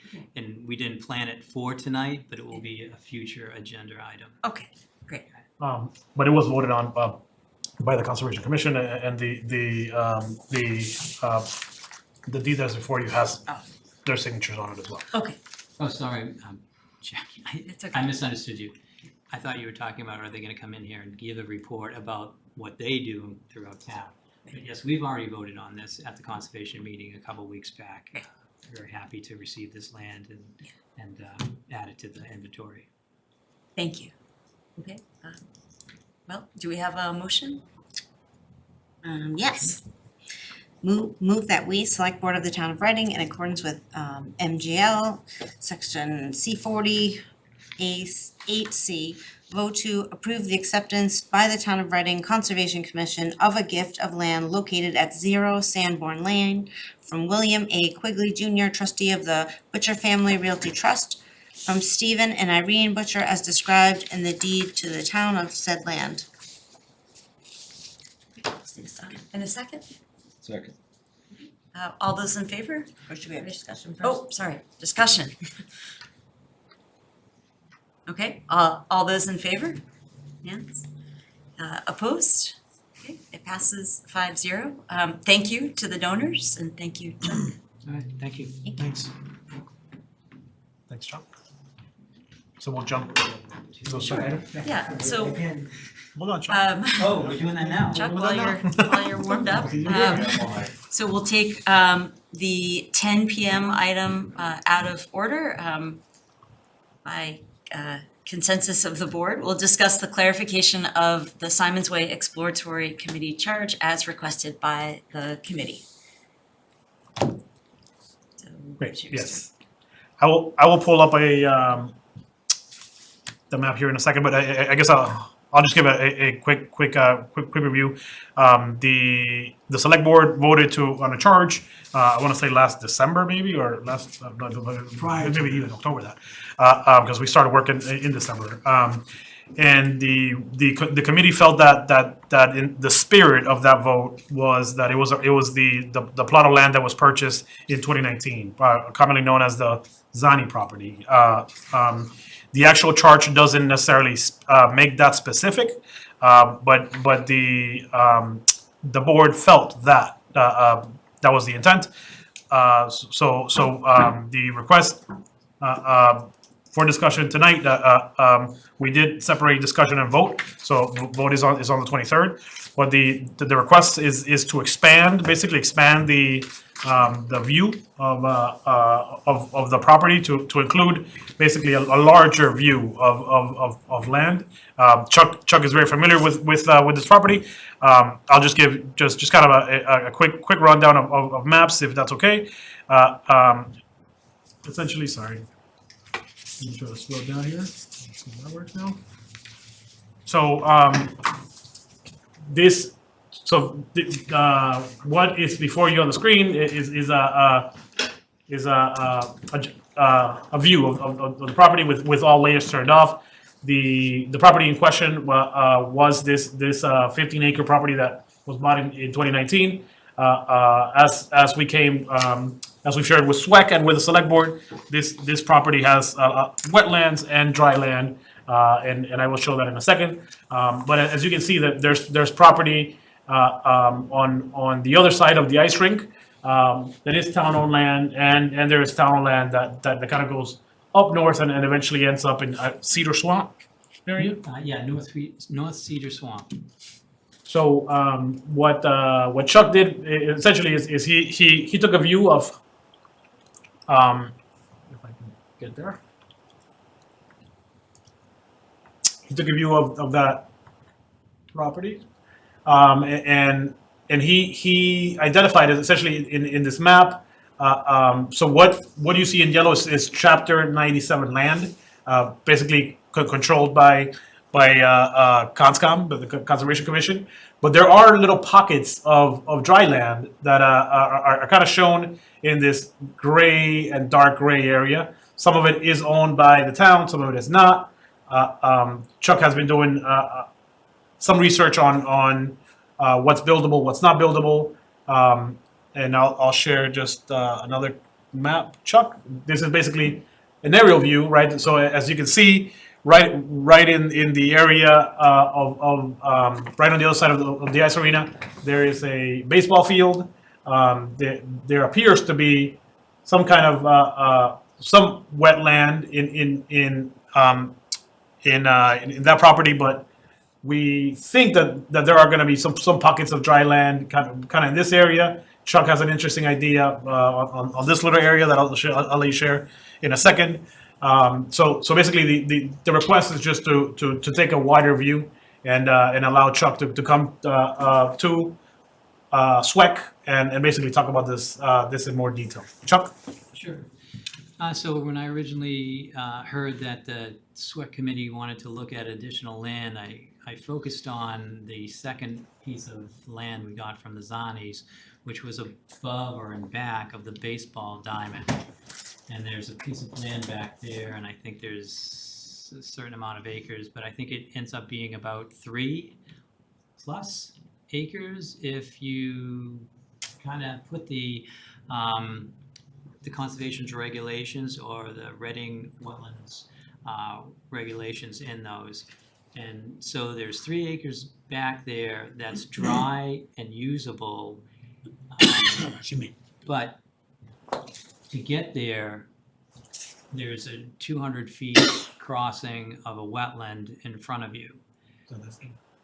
So it would be hard to get back there. So in this plan here, the green and some of the yellow, which overcomes the green, is wetland. The red is the 35-foot buffer zone. I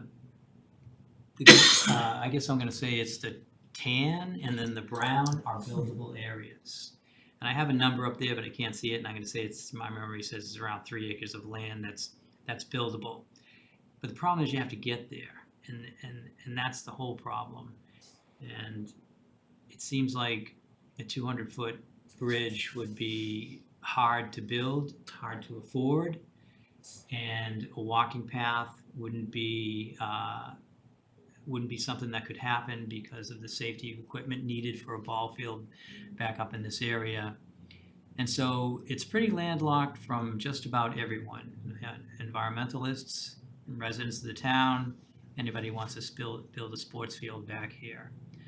on the right-hand side, or the page, or page right, is land owned by the Reading Recreation, or no, Reading Rifle and Revolver Club, thank you.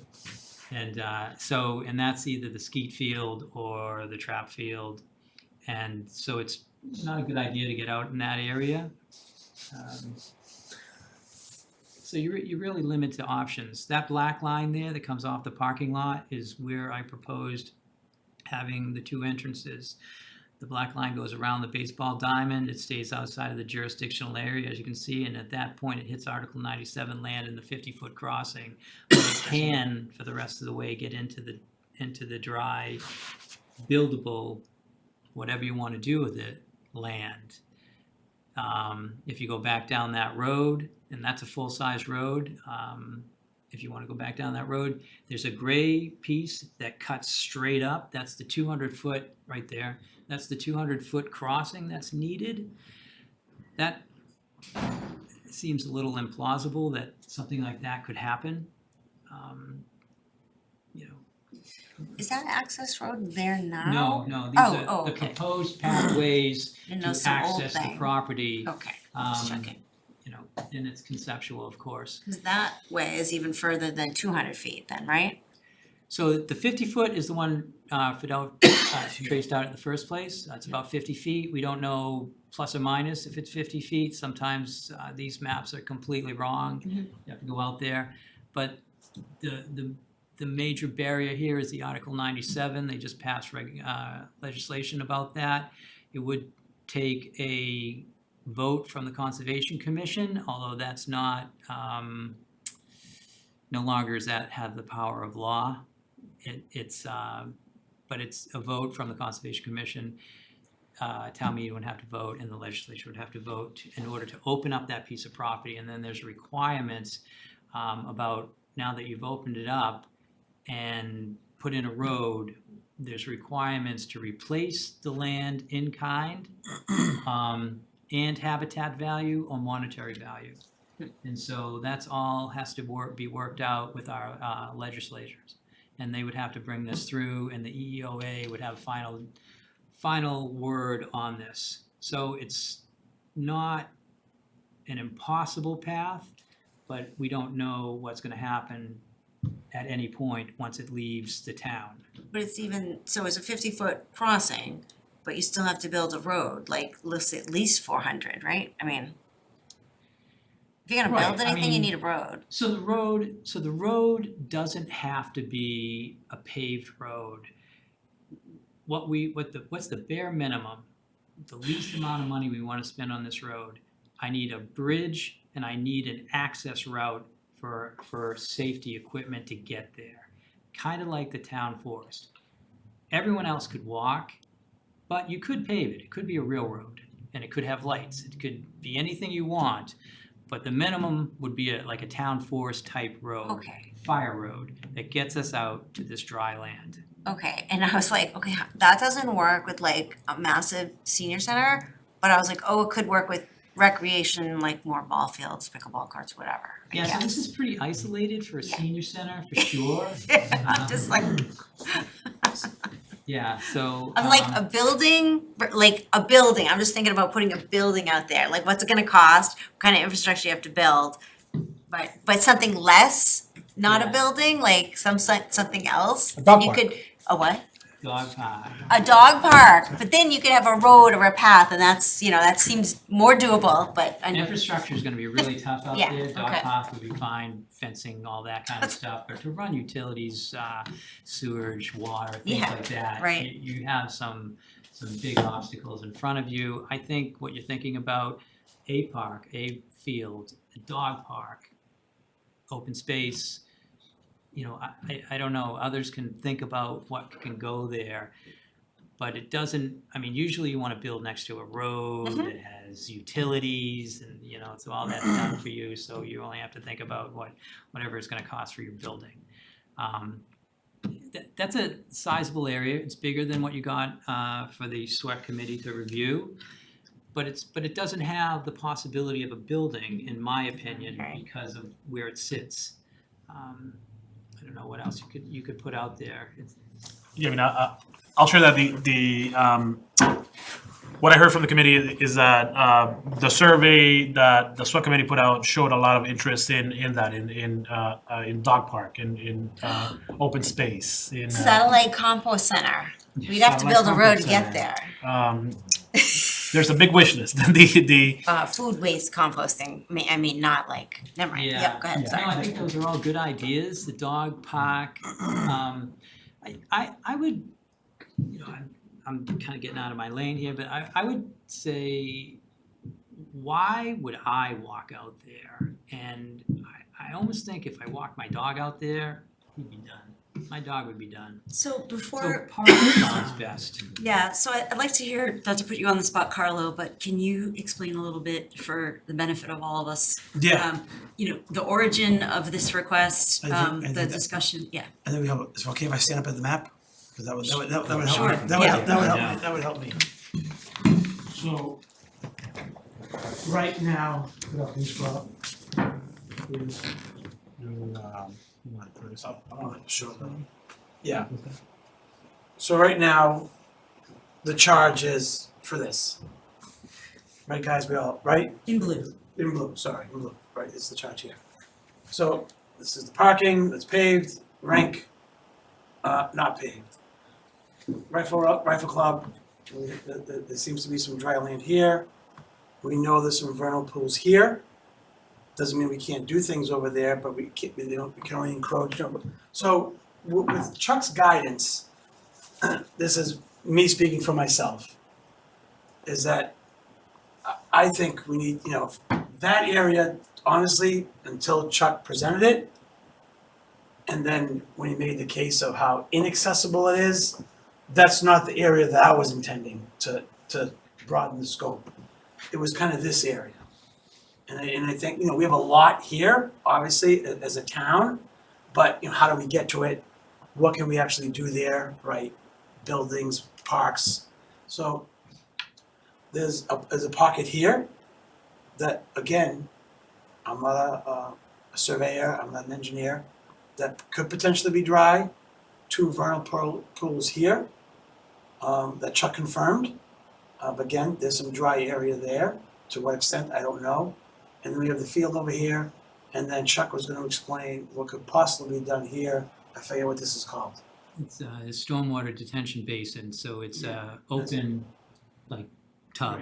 That's right by the field, so that's right by the backstop. So, again, for me, that's what I would like this board to consider to adding to this. If Chuck says, go this way, then we're gonna take that guidance. But I think, and Chuck will agree or disagree or guide, that this area hopefully is worth looking at to add to this.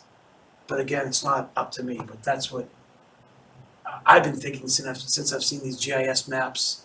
And then this other stuff that's up here is a little bit very costly and very inaccessible as far as the building goes, correct? But yeah, I've been to fields with my kids, soccer fields, where you park and then walk 100 feet at least to the field, right? So that maybe down the road, but and maybe we should consider that too whilst we're there. But and don't forget, even though this is a lease, all this is a lease, that potentially, if they were willing to work with us, that this could become something, and then this parking could go somewhere else. Again, just an idea. Thank you. Other comments? Chris? Karen can go first. It was just a follow-up to his, so we didn't get anything in the packet, so what did the SWAT committee want to do? Cause you mentioned this is what I wanna do, what does the committee wanna do? Right, so again, this, I didn't wanna get into a lot of detail tonight because Chuck hasn't presented to the SWAT committee yet. But since it was on the agenda, that I think it'd be a good preview. And, since he was here already and it was already on the agenda. So, yeah, we talked about a giant area over there, but a lot of it is very wet. A lot of it doesn't make any sense at all. So that's what we kind of want that guidance from Chuck, that you don't even to put this to make this part of the expanded area because you can't do anything there. So the committee members were kind of asking, well, how big is this area? How many acres is it? You know, what's entailed? And, you know, with all the different markings and shadings that Chuck knows of the lines and all the different delineations, that's what we're gonna get from Chuck to help us. To ask you, and then kind of draw a line, right? You have like, this is, aside from the purple, we wanna add this, you know, kind of draw a line, we wanna add that. Chris? Thanks, Jackie. So there's a couple things. So we owned the land before that and nobody ever did anything with it? The zoning land? No, so I thought the Zani was the bottom blue square. Oh, so it is The both. white one with that river going straight into It it. was separate sections, it was separate sections of land. So this is, we bought both, So we're not trying to so up there and the bottom. Yep. So why didn't we include the top at the same time when we were doing the bottom? I thought, I mean, it was just the Zani property. It seems like you're not going to like Birch Meadow, it's still Simon's Way over there. So I don't see how it wasn't included in the first place. Yeah, But- and the charge was broad, right? We could argue that this whole entire area was included as Simon's Way, but the committee wanted to come back to the select board and just make it very obvious. And then your drawing thing 5-10 minutes ago of showing where everything was in the brown and the yellow and all that. So who owns the green in that? I know that's the baseball field is the diamond thing right there, Yeah. but like, who owns where the new path, parking, whatever scenario? Not up there. Who owns the brown line that's going right next to the baseball field? Town, we own it. We own Yeah. it. It's all town land. So- Up further in the North Cedar Swamp would be conservation land, but there's pockets, you know, that the town owns in there, and they definitely own the ball field. Okay. Yeah, for me, it's Simon's Way and Zani property, and that's the Zani property, so, I mean. It's gonna be it- hard it to- could afford- Get up there. The one thing that we didn't mention is, so it's a difficult piece of property and you have to be creative. Everything that we're saying about the infrastructure that exists now and what you want to do and what you want to fit in there, it's not obvious. It needs to be thought about and you have to be creative. So at the bottom of the screen, there's a blue detention pond. And that's low impact development, all the water drains into that. It's on a plan from, I don't know, 2091 or whatever, 2001 or something. 1991, wasn't it 81? 1981? 91. Okay. And it shows this whole area in detail. It's the plan that was used to do the build out. So it's been confirmed that that's a stormwater structure. That stormwater structure can be put underground. I did mention this to the engineering department. There's some hurdles, but it's not impossible. So being creative, that becomes available. And so you As could well, right? enlarge a section. I don't know what you want to put out there. You wouldn't do it unless it really mattered, because why? Why would you do it? And then this, again, down lower on the screen, this is half horseshoe area. And in between that water area and I'm gonna say the pond we just talked about are the two vernal pools, and I did call Natural Heritage and I had them confirm the locations. So they exist, we have to stay 100 feet away from them. And, you know, the rest of the property is available, and I think having a conservation member on the SWEC committee, and Andy Dribbin is our liaison to that committee.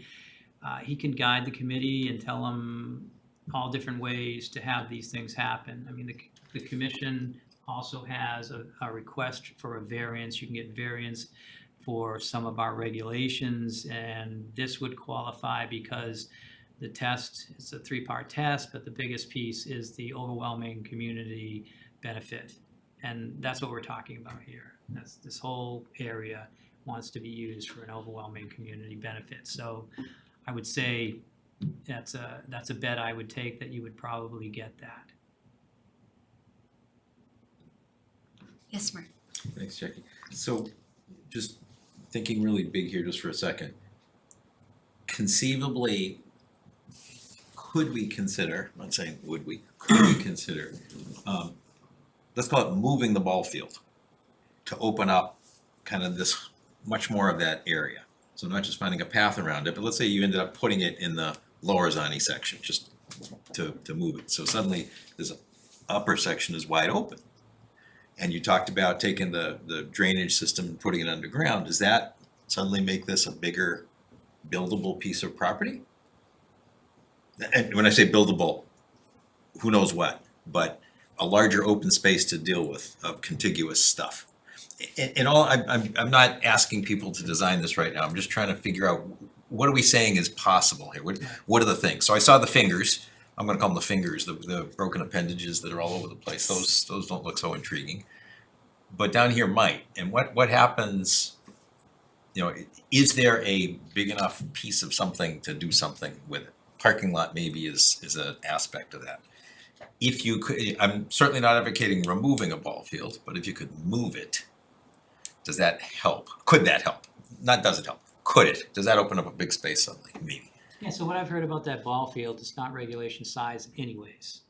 So if some of that green space had to be trimmed and put into the Zani property because it looks like there's less, how it would fit, it might be just a sideways move. I mean, there's a lot of wetlands around that, a lot of wooded area, and I'm sure a lot of the balls go in that area. So I don't know what the usage is on that field, high use or not, but yeah, those are the kind of thoughts you need. You need to be creative out here and really understand what you want. I mean, I guess pickleball is one of the big things right now in town, and with the noise. And you mentioned the guns and the shooting. It's already noisy over there. Yeah, I don't know, maybe we would have like the Reading Rifle and Revolver Club complaining about the pickleball matches, you know? Probably. Yeah, I don't know how that would go. Okay, but the mission here is to say, hey, what are some possibilities that we can do if we think more holistically about this space and creatively, as you kind of suggested? That's the word, holistically. That's what we talked Yeah. about a lot, yes. Yeah, and so what might be possible? So, you know, I think, you know, that sounds great. I guess there are two things that I'd want to throw into the mix as we're having a discussion. One is thinking about dedicated senior space as part of the discussion. You know, where might it go? How might it work? Because I think that given that we don't have 17 Harnden, this may be an interesting area. It's buildable and has some potential aspects to it. Not out in the hinterlands as was discussed, but more, you know, closer to here.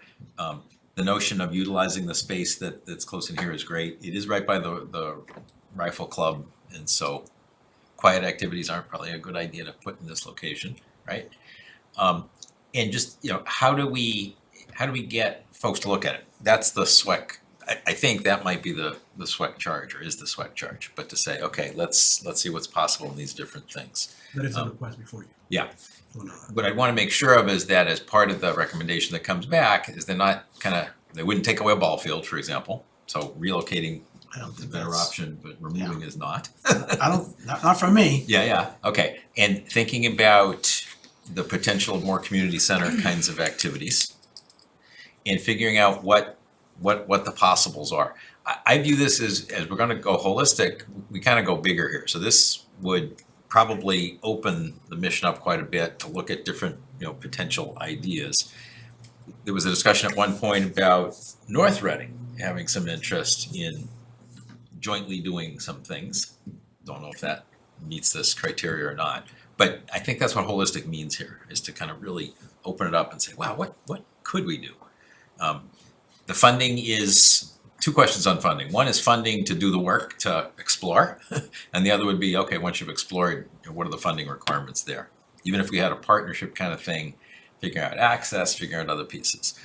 But I've got the cart way ahead of the horse at the moment. I'm just kind of thinking, and I guess I'm defining holistically as let's broaden the scope, let's broaden the mission, let's broaden the ideas and the creativity that we might bring to this without removing, figuring out what are the ads that are possible, what might it look like. I'm not asking you to do this, Chuck, I'm just suggesting maybe, to me, that's what a big holistic opening up of this is saying, let's take a look at what really we can do here, what are the possibilities. You need a redesign. I mean, you all noticed that there's two entrances, one going down towards the rifle club and the other one going on the other side of the, I mean, do we need two roads that go to exactly the same spot? There's land to gain there too. I mean, that's the kind of creative thinking that you need. So I would come around the back because we're gonna develop this piece of land. I would eliminate the one that goes around the front. I don't know what the rules are around that, but I'm just saying it makes sense to look into that kind of, changes. So if I could just, the one other thing I'd ask is that in this bigger process, that in the charge for SWEC, I might wanna consider they come back to this board more regularly and with some updates and thoughts. So before we get all the way down the road with an idea, we get to talk about it. There'll be plenty of public input, I'm sure, through SWEC.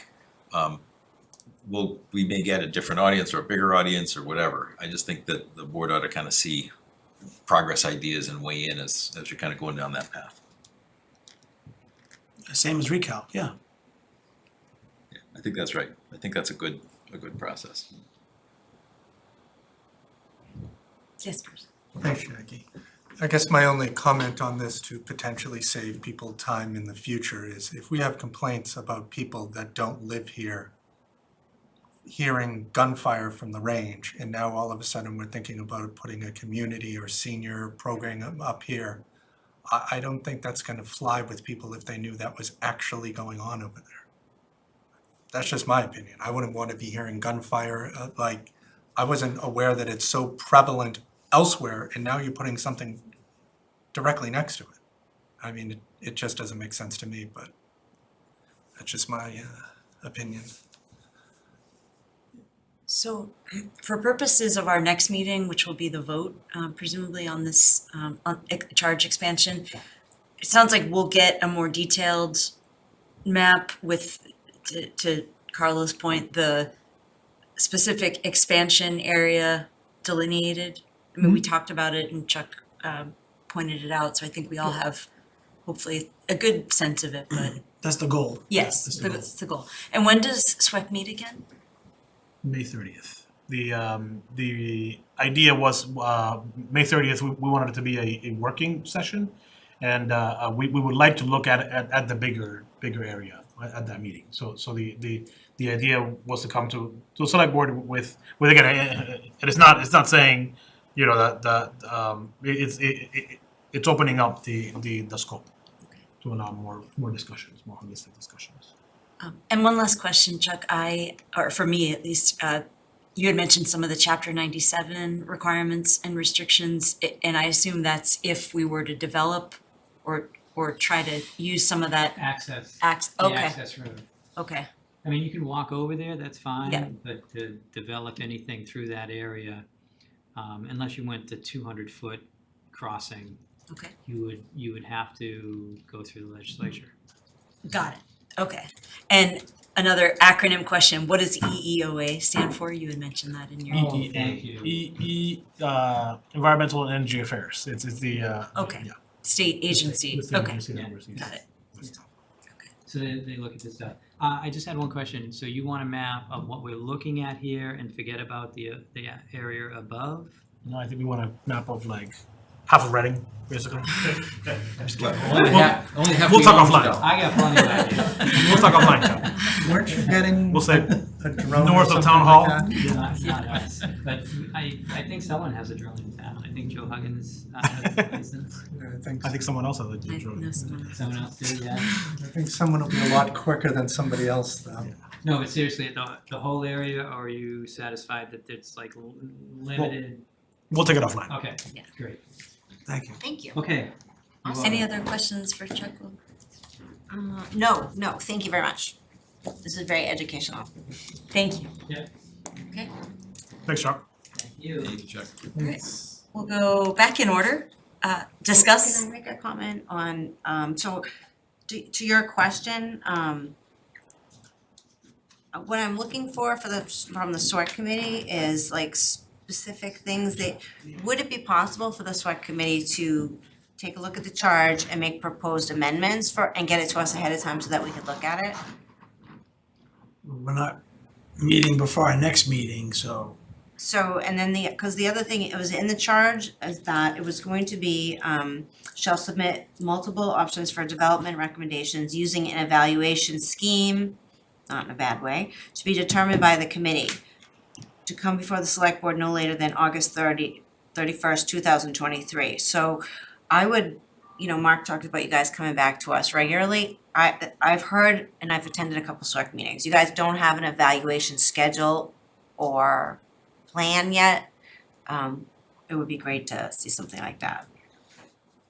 yeah, like as Fidel So if said. you're gonna, to coincide with the expanded scope, I think, would be helpful. Yeah, I mean, correct. I think the order of things, our task won't change greatly, but in the same breath, it will if we expand the scope, right? And I think the majority, if not all of the board members are on board with that, to take that challenge on, including myself. So the next scheduled meeting was to determine a lot of criteria and go over a lot of the goals that we want to set for ourselves. And we didn't do that early on. We organized and then we talked about the survey. So we're taking a step back in a sense. And what, depending on what happens with the five of us, will determine how we do the workshop of the next meeting. If you say, guys, the five of us are comfortable with expanding the scope per what Chuck gives us, then we know the direction we're going in. If you say we want to stick to the current charge, then we know what direction we're going in. So that's kind of the guidance that we're looking for. And I think hopefully, within the next week to 10 days, Chuck will have something that Fidel will distribute to at least the SWAC committee. And obviously he can distribute it to all of us as well. Yeah. So we're on the same page. I just want everyone to be on the same page, obviously. And we're not looking to build Gillette Stadium over there, obviously. We're just looking to maximize what we can do over there. In the 2.5 acres, which I originally thought was 4, over a year ago. Now it's got scaled back. That was like kind of a setback for me mentally. It's a 1.5 acre difference. So now we're trying to say, okay, let's not try to make it up, but we have all these ideas of dog park, outdoor recreation, walking paths, whatever. And then at the end of this, we might just leave it open space. Who knows? That was number 3, as far as out of all the survey questions. Indoor, outdoor were 1 and 2, and then open space / green space was right behind those 2. So, and we're all aware of that. But as Mark said, with Walgreens kind of out of the picture, we never said we would never consider this, we would never consider that. It was, let's consider as much as we can consider and what's viable and what's not viable, financially and structurally, and what benefits the most people. Well, and I read the deliverable before this meeting, and this is the deliverable that we voted on as part of the charge, and I think that the evaluation scheme that we instructed the committee to bring to the select board by the end of August will be a lot more substantial after the committee, number one, has a denominator of, We are probably you need an dealing extension, to be honest with you, by a month or so, with- maybe. Well, or are you dealing with X acres or Y acres? Right, is the first exactly, thing. exactly. And then the second thing is, and I heard it in the discussion at your most recent SWEC meeting, is, let's have a work session and take some time to dig into more detail of the survey results, which I saw were just finalized Yep, like today, or we got a final results today. yeah, went up a little bit, but yeah. Yeah, went up. and I see also that you're, we've if we, and this is going ahead a few steps, but then upon approval by the select board, the next step would be to present development recommendations in November at town meeting, which will be here before you know it, so. Yeah, we may need to meet more often. Currently, we're at a minimum once a month. Yeah. But if we wanna stick to this, then, you know, even though it's summer and a lot of us meet less, Yeah. or most boards and committees meet less. Right. If we wanna meet this goal, we'll have to have a discussion on, you know, do we wanna meet every few weeks for a little bit to get really on track? I mean, that's not up to me. Karen? Was there a request from the select committee to adjust the membership? Did you wanna discuss anything about that? No, we didn't, we're not So adjusting. there's no, we're so not you're good adjusting with the the board members and committee members? Seven, Okay, the thanks. current 7 is fine. Gotcha. Yep. Perfect. Alright, cause I was thinking, sorry, I'll just. If you're gonna expand the charge to include in and around the ice arena, you could ask them if they would like to send a liaison just to stay updated. Yeah, that was discussed, not to make them an official member, but to Okay, keep them abreast of what's going on. okay, so we might put that into the charge change, okay. I would be okay with. We talked about them liaison. being in a butter, that's what we talked about. Yeah. They're in a butter. Yeah, I think. Yes. So, I like the idea of having folks participate. I think that the range might be another group to participate Yep, in terms of what's going they're in a on. butter, yeah. But I don't wanna formalize either. No, that was discussed. I think that's exactly how you laid it out. I think that makes sense. Treat them as in a butter. Yeah, and there are neighbors and other folks that are Yeah. that are there. Oh, yeah. Even this is the backyard of a number of folks. Yeah, there's a couple, Deep backyard. yeah, there's a few homes right there at the Yeah. the entrance, right, yeah. Okay, well, I would be inclined to be open to something like that. That would be on my unofficial, non-voting opinion. To be continued. Moving on to the next item, discuss and vote on select board assignments to VASC. I guess you know that. Sure, Sure. thanks. Thank you. So, what I had before the board is essentially a request. I know that typically liaison assignments, including VASC, is done at the meeting after your reorganization. However, we would like to essentially have appointments, have the select board make appointments for any folks that with a term that is expiring or new members to committees in June. In order to do that, we wanted to ask the select board to vote on the 2 members of the select board that are going to be in VASC. I've had some informal conversations with a few members of the select board, and one of the things on the select board policies is that VASC is a 2-year appointment. So it would be just for the sake of our staff and Jackie and Caitlin, the VASC process has been working very well in terms of Mr. Haley and Ms. McCarthy, but obviously it's up to the board to whoever you'd like to appoint to VASC. So requesting a vote of the 2 select board members that are going to be serving on VASC. Madam Chair, can I ask a question? Yes. So there's a mention of the VASC operating procedures and our select board policies, and then there's 2 pages on the website with links to VASC policies.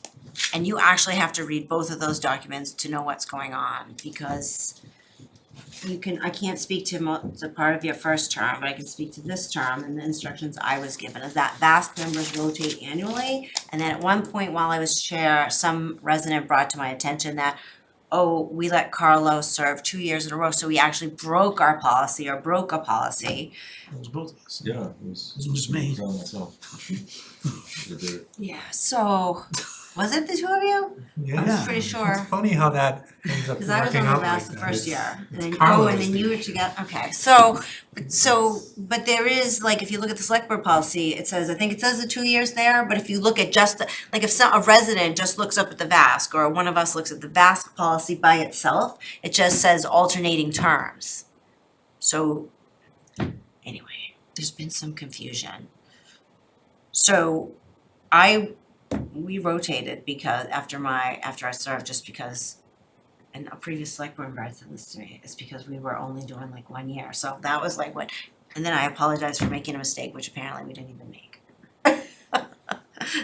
So, I mean, I kind of liked it, rotating it. We only have 3-year terms, so that really cuts down for people's opportunities to serve on the VASC. And or to the majority of the board. Thoughts from other, yes, Mark? I'm not sure it needs to be 1 year. I was familiar with 2 years, and I think the advantage was in the first year, you kind of figure out how to do it, and in the second year, you execute better. So I think there may be an advantage to doing it that way. In terms of rotating it around, there could be edges where people fall off, right? And then we'd have to refill, a slot at that point. And I think that's kind of that's a natural fix to it. I'm fine with it staying at kind of at 2 years. I actually see some benefits to doing it that way. But the point of VASC, I think, is, and you folks, dealt with it, is to kind of, go through the candidates. You won't always agree on what's going on, but it always comes back to the full board anyway. And the full board, has a chance to review it. And I think Chris has pointed out, one of the things that we definitely want to do is to talk to people who are re-upping and have a chance to hear from them, and frankly, them talk to us and kind of share what's going on. I think that's kind of a really important thing. My gut is that the 2-year thing is okay and can probably serve us well. But again, I'm flexible. If people felt strongly 1 year made more sense, I'm okay with that too. I concur 100% with Mark. I like the 2-year model myself. I think it's worked. I mean, so if it didn't work, I guess I would have a different opinion. But I thoroughly enjoyed it for 2 years. Not that I don't want to do it again, but I think right now, where the board didn't change, to your point, where it didn't change, it's up to you guys have a say, obviously, if you want to go forward or not. But I have no problem with 2 years. Chris? Thanks, Jackie. Yeah, it's I have no problem with the 2 years either. I just think that that things only become a problem when they become a problem. It seems as if it's just, once again, isolating and picking out Carlo in this scenario when it was Carlo and Mark the last 2 years. All 5 of us have served on the VASC at this point, so it's rotated. You know what I mean? I understand in the future that that might not be the case, but that's currently how it's been here. So, I mean, like I mentioned in my opening, that Jackie and I have worked well together in scheduling, which is obviously the biggest part of all of this, is just scheduling with Caitlin and whatnot to get everybody, as fast as we can, within reason. And I know June is coming up, and we're going to have, who knows, 60 people, something like that. I don't know. It's going to be some insurmountable number, but we will interview everybody. So I am. Thanks, Chris. So I also read the select board policies. I'm not aware of the VASC policies. I did find something just now on the website from 2010 regarding volunteer appointment committee process.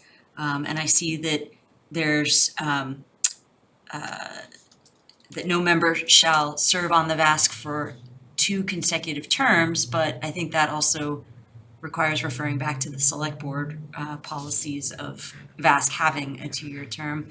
I agree with Mark that in practice, the 2-year term, it gives VASC members an opportunity to learn the ropes, and I know in my case, make some mistakes in terms of missing out on some interviews that I should have known better to call for, but it's also one that we can do better on this year. And so I'd also like to serve again as a member of the VASC. Any other comments? Okay. Do we have a motion? Yes. Yes, we do. So move to appoint Chris Haley and Jackie McCarthy to be on the volunteer appointment subcommittee. Second. Second. Okay, all those in favor? Good Oh, discussion. sorry, second time. Won't do that a third time. Discussion. All right, all those in favor? Opposed? Okay, 5-0, thank you. Congratulations. Thank you. Chris, look forward to working with you again. Good job. Keep it up. It's the only job we know how to do. Okay, next item, vote on VASC recommendations to volunteer appointment. I think that should read appointment because there's only one appointment, I think, before us tonight to CPDC. And so Chris and I interviewed Tony DeRezzo, who is currently an associate member of the CPDC. And my understanding is that, Tony served for a good term of service, I believe at least 2 terms on the CPDC. We interviewed him to become a full voting member. And I think the time sensitivity there was because CPDC meets again next Monday on the 15th. And I won't speak for Chris, but I found Tony, and I've been watching CPDC for a number of years. I find Tony to be really insightful with his questions. He has good, consistent attendance and participation in on a board that is very busy and active and often goes later even than this board goes. So I'm enthusiastically recommending Tony as a voting member of CPDC. Any other discussion? Chris? Thanks, Jackie. I think Do you want me to, to, I'm sorry. Point of order. Do you want me to do the motion first, then we can finish the discussion? There's no motion on the table. We appointed you and then, So I read the agenda item, and I was gonna have discussion and then call for the motion. and then more discussion. Gotcha. Yes. Sorry. so yeah, just to keep it as simple as it was for me at the time when we interviewed Tony, I already thought he was a voting member to begin with because he's been there forever. So I mean, it's like I mentioned then, and I'll mention now, it was a no-brainer for me. He's been there, he's put the time in. That's it. Like, I already thought he was a voting member at this point. I recall him at town meeting getting up and presenting or something at one point. Like, I don't know, it just makes sense, so. Other comments? Okay, do we have a motion? Move to appoint Tony DeRizzo to a full position on the CBDC with the term expiring June 30th, 2024. Second. Thanks, Carlo. Any discussion? Good job. Thanks. All right, hearing none. Those in favor, raise your hands. Opposed? Right. Thank you. Thanks, Tony. Drive safely. All right, next item, discuss select board liaison assignments. And I see that those assignments, at least as they stood for the past year on the board, are in our packet. Go ahead, Fidel. Thank you. So on the packet, what I did is I took, I added the assignments from 2021, 2022, and the assignments in 2023 as they stood, I would say, last week. So that is in page 50 of your packet.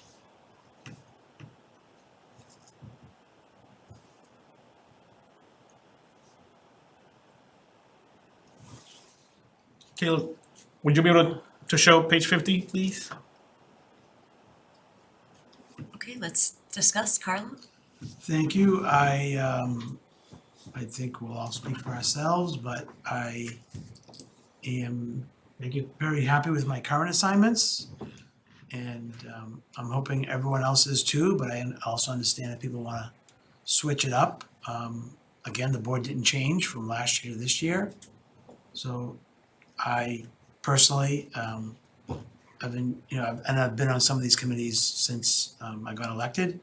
So it helps with continuity but again, I'm also open to change too, it's nothing's written in stone, but I'm okay with my assignments and obviously open to trading, swapping with anyone else, but currently I wouldn't mind if we voted that mine stay the same.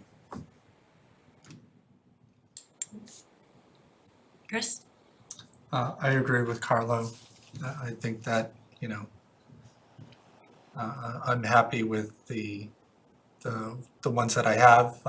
You know, there's some that are more active than others, but I mean, at the end of the day, none of us change from one year to the next, so I mean, it only makes sense to continue that route unless someone had some objection to something which it would seem as if it would be minimal. Mark? So I think generally speaking, you know, that makes sense. I think we probably don't want to get into a rut of that we're on committees for life. I think that probably isn't such a great idea. And so I don't know, you know, does that mean every year? I don't think so. Does it mean every 2 years? So some of these, for example, Commissioner of Trust is another one of these things where it takes a year to learn it, and then the second year you can do something. You know, am I happy continuing? Yes. Should I be there forever? No. And I think maybe we either, you know, suggest to ourselves some switches when we get to that point, and you know, whether it's now or not. I'm not suggesting that. I my concern would be the lifetime on a committee. I think probably isn't. It's great knowing what goes on. It's not as great in terms of you know, getting some fresh eyes on things, and maybe that's the case. I'm easy on which ones are there. I look at some of these. I look at kind of what each of us did. I'm going to look for myself, and I see some of them where I think I did a good job, and I see some of them where I didn't attend as much as I should have. For example, Finance Committee, you carried the load. I've been in the background.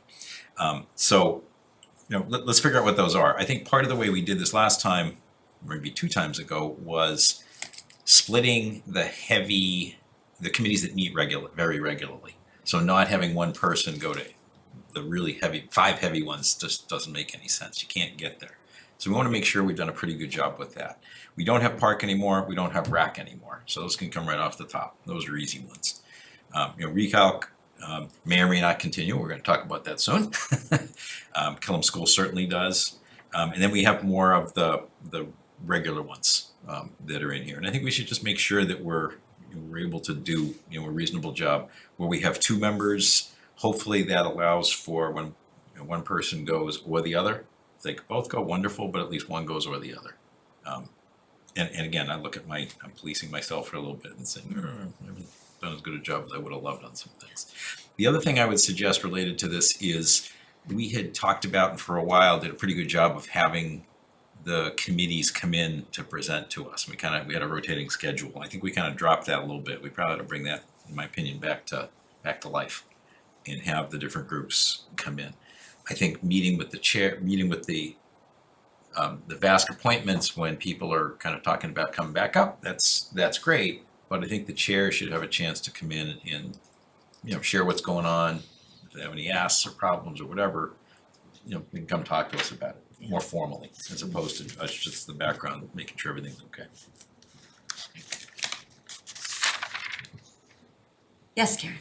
Okay, yep, some of these, so there's a lot of liaison, and so it's really hard for anyone to, once we split these up, there's like 12 or 13 responsibilities each, and yeah, it's really hard, and to make all of them, and then you feel guilty, like, I was really ignoring the housing authority till I wasn't even liaison, that's how bad it was, but actually that was a great meeting to go to. So, but I'm looking at things like Walkable Reading, like, I don't know why we need a liaison on Walkable Reading, and I'm not picking on you, Chris, I don't know if the celebration committee needs a liaison either, or no, who am I picking on? Oh, I'm picking on you both. But seriously, sorry, I'm picking on you for both of those. You know, I know these have evolved over times, you know, which ones have 1 or 2 and things like that, but, you know, I just ask, along with these striking park and RAC, if anybody has any thoughts on whether we really need to put down there as liaisons for all of these. So SWEC is going on there, so that's almost like that's obviously another liaison. The Killam School Committee, it's a it's a temporary thing, it will disappear eventually, just like the other two. I would like to say for myself, I have been on certain committees. I like a little change. I mean, the continuity's good. A little change might be great. I would love to suggest that I take on the Reading Ice Arena for this next year. Since I use the arena and since they are about to embark on kind of an energy retrofit, we can have some discussions about what they need to do with their new roof and things like that. That might be a pretty good fit since I'm already working with RMLD. I would kind of like playing Monopoly money. I spoke to Chuck. I'd been on the Conservation Commission for 3 years. I said, Chuck, I would like to be on a new committee. I probably need to give something up. I said, and I was like, it's not because I don't like you, but in thinking this through, Carlo, you might want to, with this property and with so many wetlands, you may actually want to, if you're interested in being a liaison for the Conservation Commission, because you're gonna be working with them closely and it could support the committee that you're already on. Yeah, I'm not against anything, obviously, Okay. I just made a comment, but yeah, I think that makes sense. I think with the Ice Arena Authority and specifically, given that I'm pretty sure I was a liaison for 3 years and then they didn't meet for over 2. I have a lot to learn as well. So we can, horse trade. I don't think we're doing that tonight, right? No, we're just discussing. But yeah, I have no. I think I was conservation year 1. I don't think so. I can't remember what's on here, right? But yeah, stuff like that. Yeah, I'm totally. I have no issues. We're all here to do our job, and there's certain ones I've not gone to this year. Jack and I shared Board of Health. We shared CPDC. We all have conflicts. Some of us travel and this and that. So I like Mark's approach that we comment and that we did it. Having 2 on the heavy boards, the land boards, conservation, Board of Health, and I'm going to ask Jackie if nothing changes that I'm going to be in Texas on Thursday and I can't be at Board of Health, so I'm going to ask her if she can make it. If she can, she can. If she can't, she can't. So stuff like that. Yeah, I am totally open to trading. There's some I'd like to stay on, but again, I'm not gonna,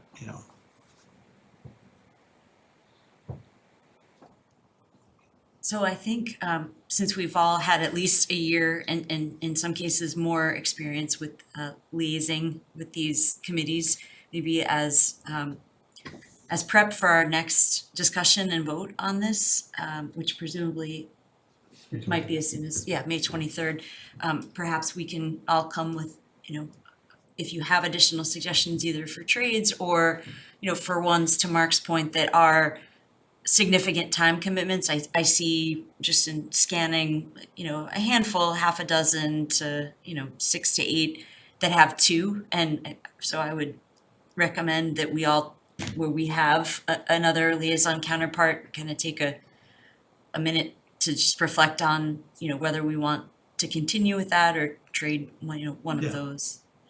Because I agree that there are, committees that, barely meet.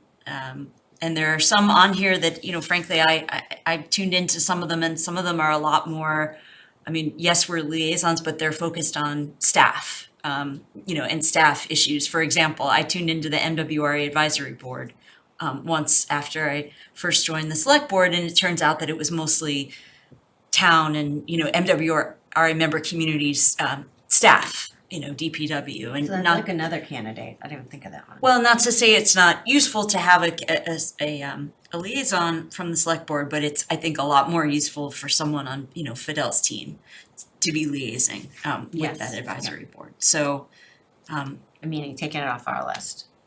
well, yeah, or at least kind of being aware of the fact that there are those kinds of appointments that, in practice end up not really leading to a lot of our engagement. So, if we could please just be prepared for that, trading and, reflection on some of those bigger, more substantial liaison commitments, I think that'd be a good way to prep for the next discussion and vote. Chris? Thanks, Jackie. The way that we've done it in the past is the Excel sheet, we put ones and fill out everything, so I think it could be beneficial if we just did that again this time around, and then we have the sheet done. And Fidel, you can just take mine and photocopy it and change the date. I don't. Get a photocopy. Xerox. Google Drive. But I don't, on page 50, there's no park and there's no rack, so I'm not sure what. Yeah, they were removed One. from, Park is gone. No, there's Oh, so park. I'm on the May 22 one, sorry, I didn't go to the 23. Yeah, I was gonna say, Sorry, you're discounting Was me it wrong. wrong one? I'm sorry, I was on the wrong page. Well, I'm not leaving animal control till I go to a meeting. That's all I have to say. I haven't been at MAPC meeting yet I either, so I am not can't even leaving that one. comment. That one's mine. go ahead, Mark. One other thought too, maybe what we ought to think about is what's a reasonable time period to start rolling things around? Mhm. Is it 2 years, is it 3 years? At what point do we kind of say, got it, it's time for new eyes? And maybe we kind of have a general policy for that, and then maybe there are exceptions, maybe there's a reason, maybe something is just starting to, really get going and you want to stay on a little bit longer versus others. And I'm concerned that we get into ruts and Yeah. just kind of, I've been doing it for the last 5 years, so might as well stay there. And thank you for the reminder too about that Excel sheet. I didn't either remember that or see that last year, so. I think if I could just make a point to Mark's thing, where if someone felt passionate enough to be on a committee, et cetera, I think after this year, whenever Carlo's kids are one more left in high school, Well, that's in high school, yeah. I'd be the only one with kids in the school system. So that's why, I'd still like to remain on the school committee, even if it's in perpetuity. I still have, an anchor to that. But yes, I understand. If that's the only one, because I don't have an anchor to walkable Reading, there's obviously little caveats. No, I'm just asking why we even liaison to walk already. I'm like, they don't hold Someone's meetings. walking somewhere. It just means like, show up, like, they don't hold meetings. Well, I think in theory, in theory, if that group all of a sudden were to come up with some really great idea, it gives them a path to pursue, I whether don't even it's. think it's a town committee. Is it a town committee?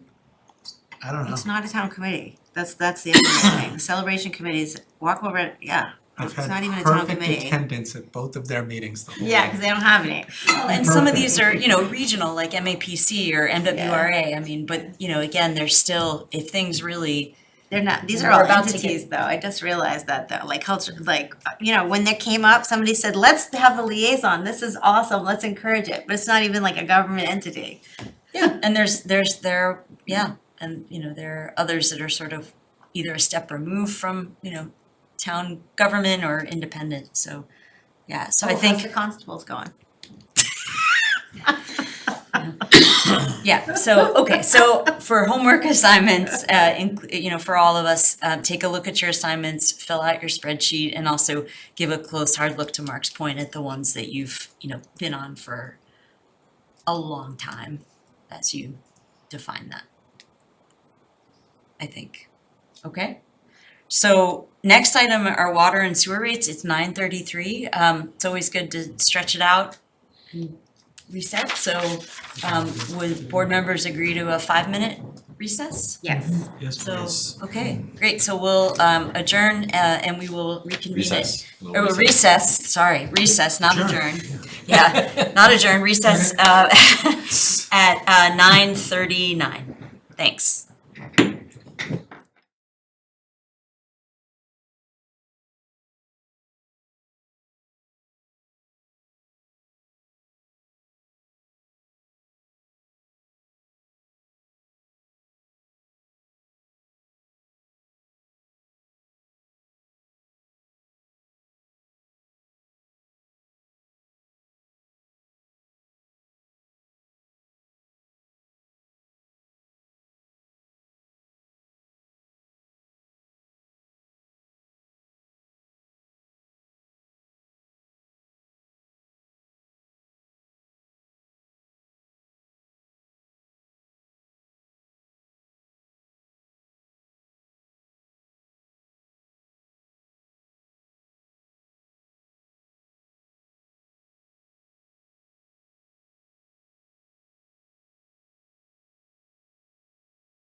Hold on a second.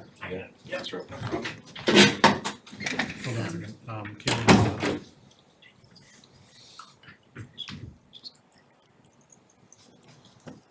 let's see. Does that work? Hold on a second.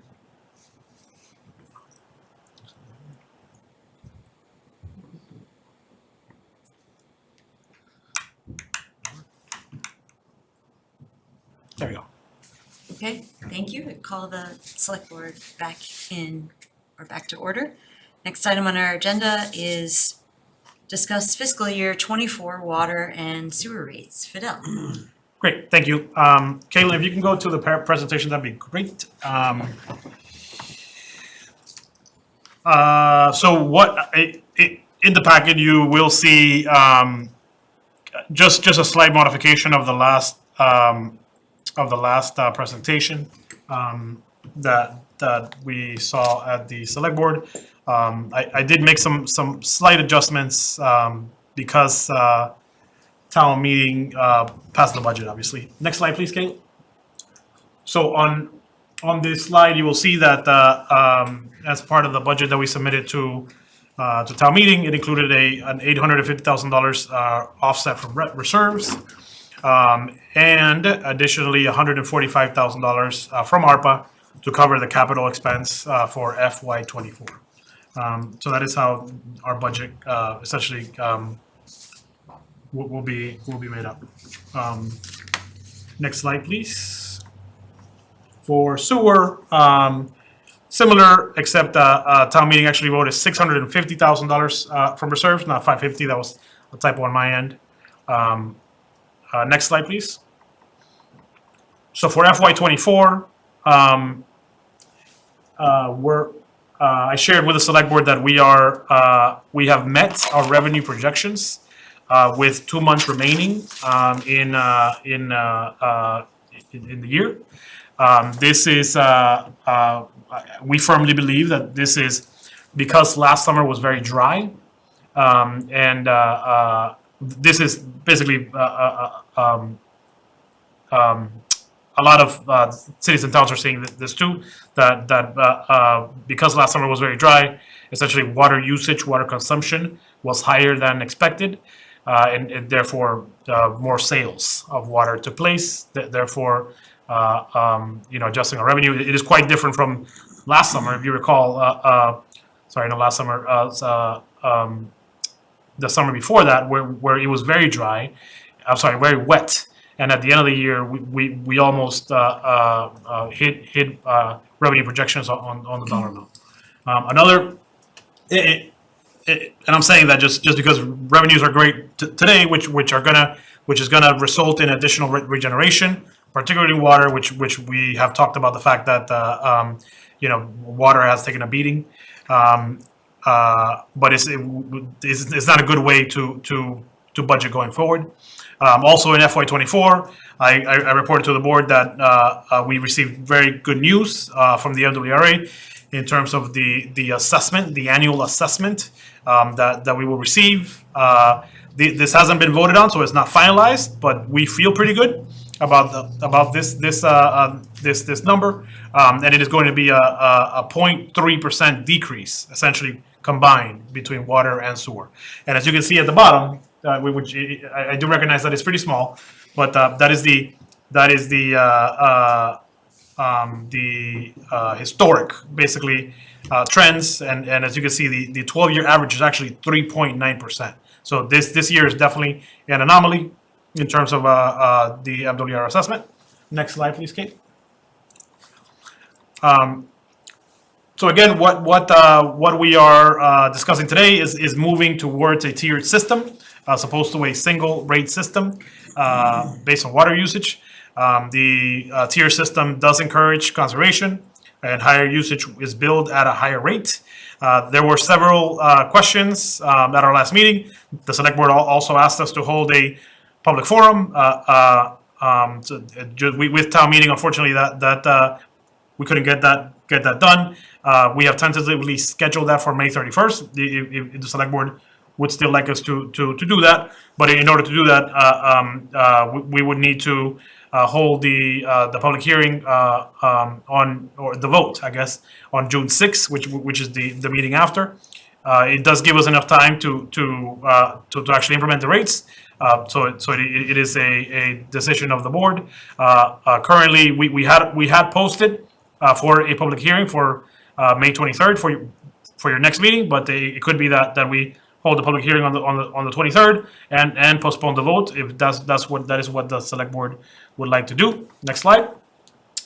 In the next slide, I just took a moment to answer some of the questions, essentially that were brought up in our conversations. The first question is, are we using the right time frame? So in our analysis, in our data, is the data that we're using the correct one? And you'll see essentially we used 4 quarters, so 1 year's worth, and the two graphs essentially kind of validated that for us.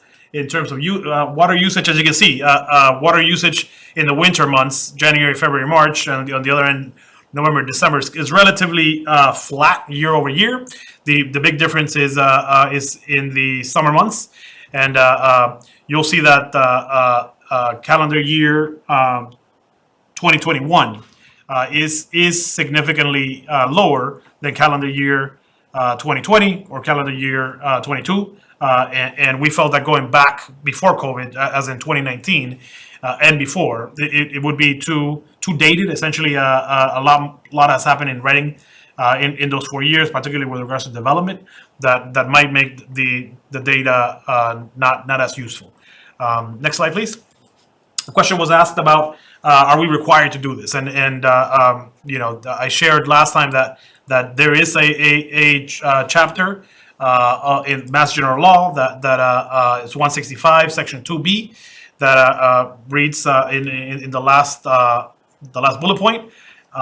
You know, it was passed in 1984. It obviously hasn't been enforced in Reading. I'm not even sure who would enforce this. But it is part of Mass General Law. This came from the MWRA. Next slide, please. So a question was asked, and a speaker came in terms of should we implement second meter? So essentially, a home is allowed to have a second meter that is specifically used for irrigation meters. The consultant that presented at the last meeting essentially said the perils, if you will, the deficits, which is on the second bullet point, which is it would create a deficit in sewer revenue that is hard to predict. So essentially, for a second meter, water usage is billed at the exact same rate. It shouldn't impact water revenue that much. On sewer revenue, it obviously doesn't affect usage or revenue in the winter months. It is in the summer months, in those 2 quarters in the summertime, and it would be hard for us to forecast essentially what the impact would be.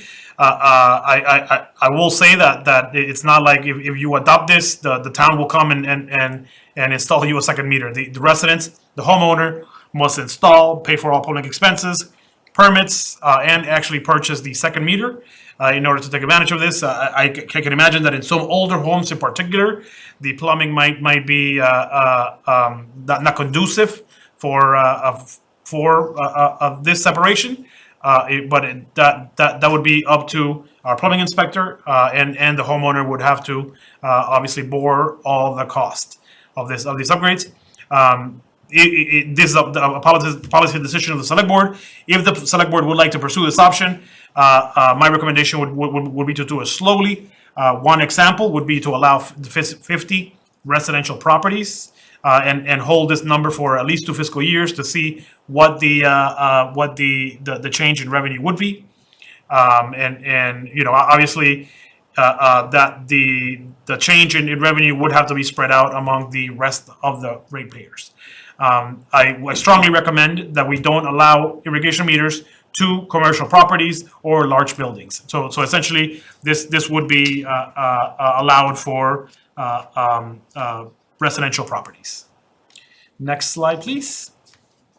A question was asked on how many people per household following each tier. We in Reading use the 45 gallons per person per day. This is a number that essentially correlates to our usage in Reading. The EPA has a nationwide target, which is 65 gallons per person per day. And as you can see, this is based on that usage. This is the number of people that would fall in each tier. I did make a change in the recommendations for the tier. At the previous presentation, essentially tier 4 and tier 5 were billed at the same number and were had a little bit more spread. We tightened down the spread, so essentially this is from 2,500 cubic feet per quarter to 4,000 cubic feet per quarter. You see that, for instance, at 45 gallons per day, on the biggest tier, which is tier 3, it would range from 2 people to 5 people. So it's basically the low end of the tier to the high end of the tier. And I will say that this number is for human consumption. So it includes things like cooking, toilet usage, drinking water. It does not account for irrigation, pools, outside water usage, etc. So just next slide, please. Just a quick summary of what the rates would be. So today in FY23, we have a flat single tier system. 1 tier for water, 1 tier for sewer. What I am presenting to the select board now is essentially going with a 5-tier system and spreading out the usage. So tier 1 would receive if this tier is adopted, would see a 11% savings in water bill. Tier 2 would see a 5% reduction. Tier 3 would see a 3% increase. Tier 4 would be a 10% increase. Tier 5 would be a 14% increase. As you can see on the sewer side, very similar.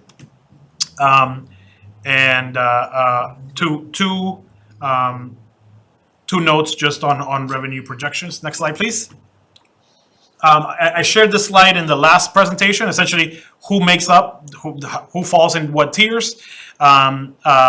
Obviously, tier 1, tier 2, and tier 3 remains unchanged. 84.3 of residential accounts billing falls under tier 1, tier 2, and tier 3.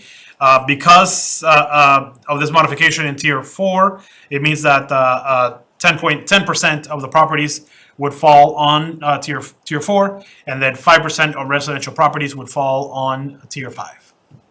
And you see the equivalent of commercial properties and equivalent for totals, for total properties. And I shared this before, but I'll just reiterate again that accounts are billed in a progressive manner, like income tax, where your first usage that falls in that tier is billed at that rate. And the usage is billed at that specific rate. It is not as though once you hit a higher tier, all of your usage is billed at that higher tier. Next slide, please. This is a slide that we presented last time, but I think the select board obviously has the option of going with maintaining the single rate, and that is what is shown in the last column as no tiers. And you'll see in FY24 that it reflects the tiers that I presented to you today. The difference is between each category is the same as we presented. So essentially, a low-end user is a user that has less than 500 cubic feet per quarter. The average residential user, which is that 45 gallon per day, is the equivalent of 1,500. A large residential user, we are saying that it's about 4,500 usage. And you see a large commercial user and a very large commercial user. And basically the equivalent for sewer. Next slide, please. So what this essentially on a combined rate just shows you what the typical bill would be again for that 45 gallon per day household for that usage. That's it. That's all I got.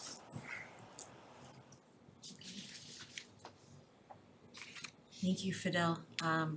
Questions? Mark? So, Fidel, I think you did a nice job here in kind of figuring out how to balance things out. I look at kind of the number of users that you're capturing into the more modest rates, and it's fantastic. It's either 84 or 90 something percent.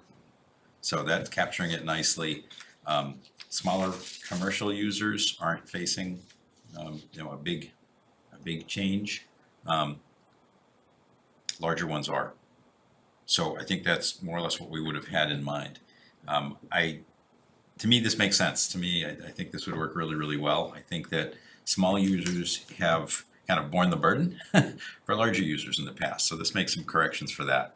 And the only way to be able to do that without taking everybody's rates up is somebody's got to pay more. And I think heavy use is the right way to do that. On the irrigation meters and structure, I think it's more hassle than it's worth. I think it's not encouraging what we're trying to do in terms of encouraging conservation. If people want to irrigate, that's fine. We're not stopping that. But if we don't have a higher rate, or we don't have kind of the combined rate, it ends up penalizing everybody. And I don't think that that's fair. So I'm in favor of kind of not having second meters. I'm also concerned that once we do the X households and they paid the money, what happens if we decide it's not a good experiment? You can't take it back. That's right. You can't take it back, certainly. So I think that kind of is walking into a problem.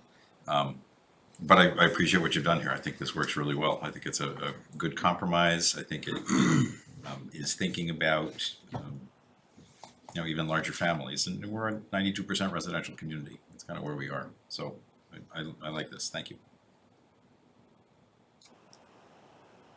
Chris? Thanks, Jackie. So how many residences do we have in Reading? Isn't it like 10,000 or something like that?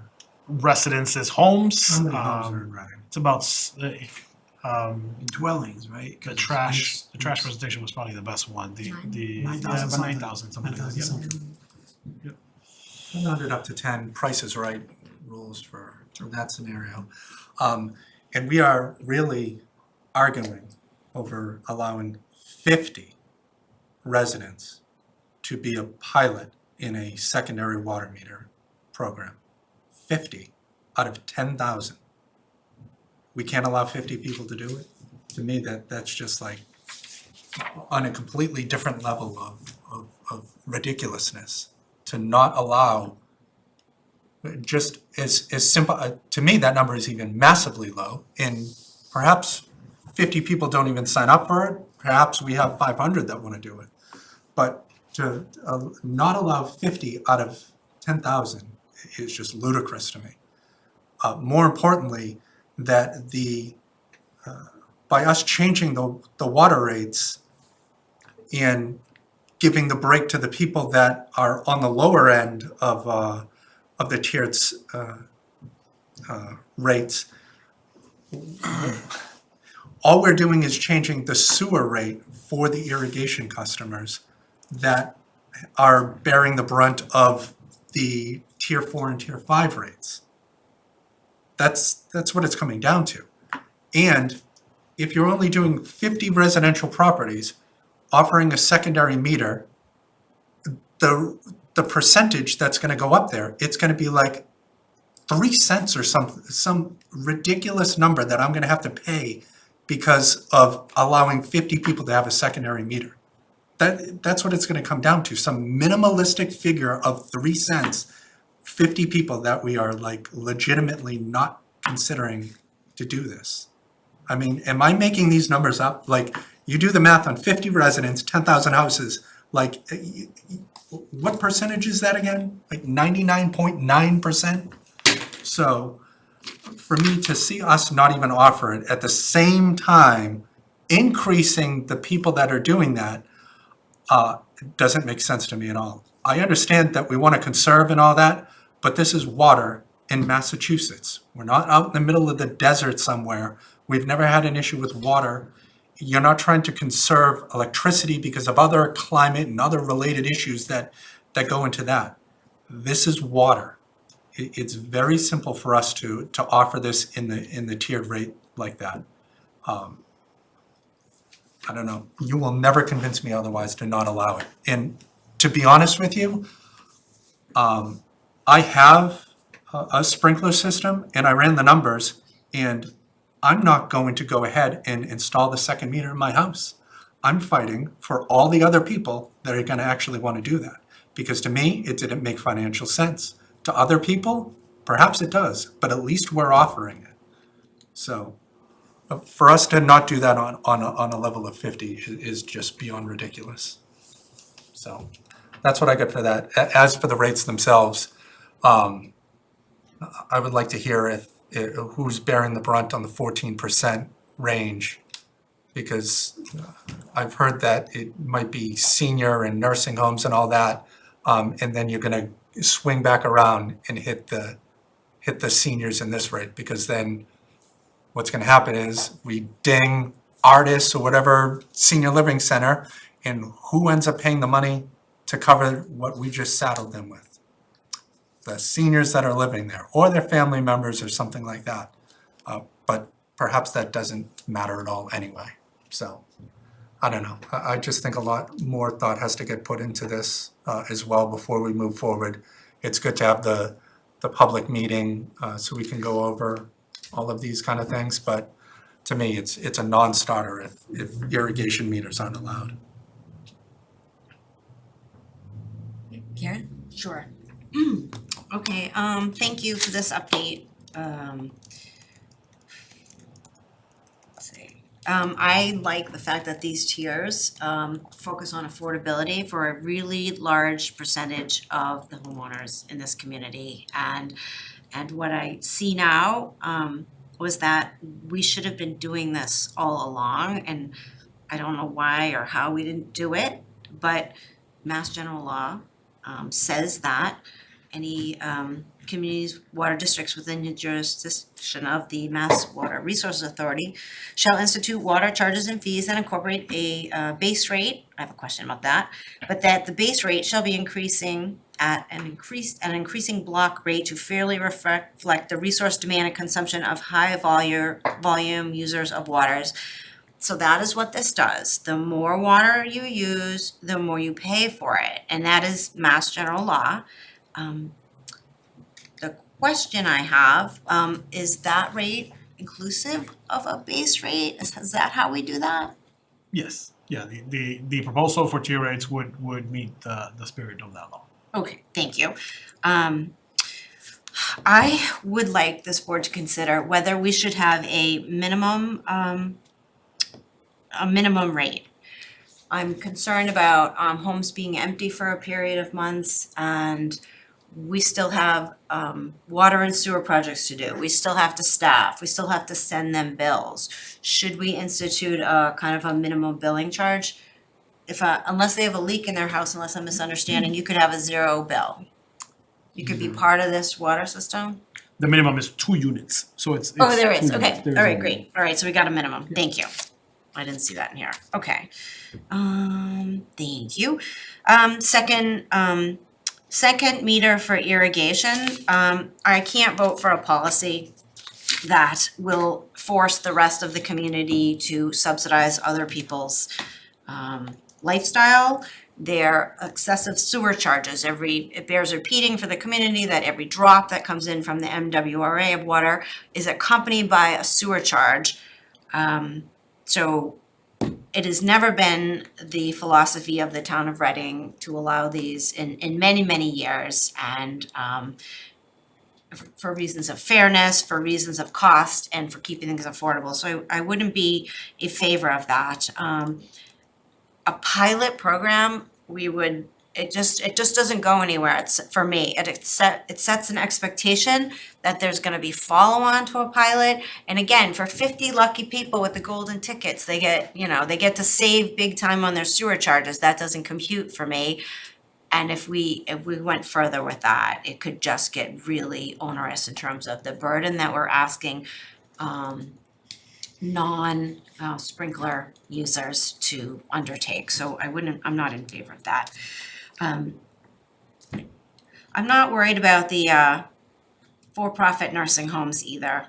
I don't believe water and sewer is their major expense. I believe labor and healthcare of their patients is their major expense. So if they are the largest users of water, they will be able to handle that.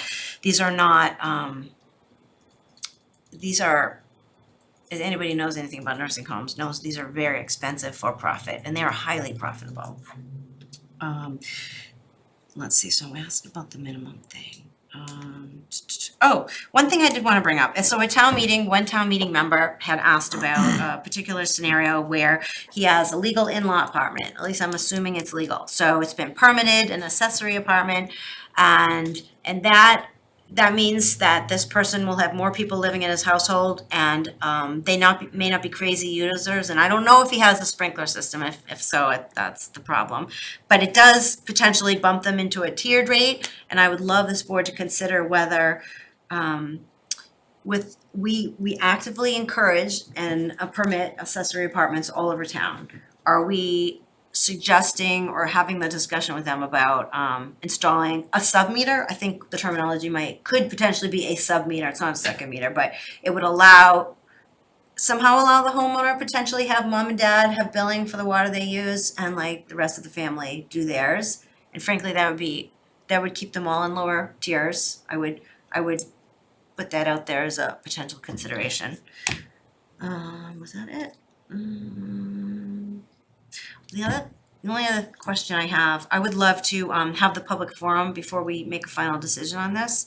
I'll just say that, but how hard would it be to have a quick and easy rate calculator? So now I'm saying we have this great tiered system coming, I love it, so many people are gonna save money, and then as soon as I say that, they're like, how do I do this? They don't, it is kind of hard to figure out that, okay, calculate the first 500, calculate the next 1,500 or 1,000, and calculate whatever's in the third tier or the fourth tier.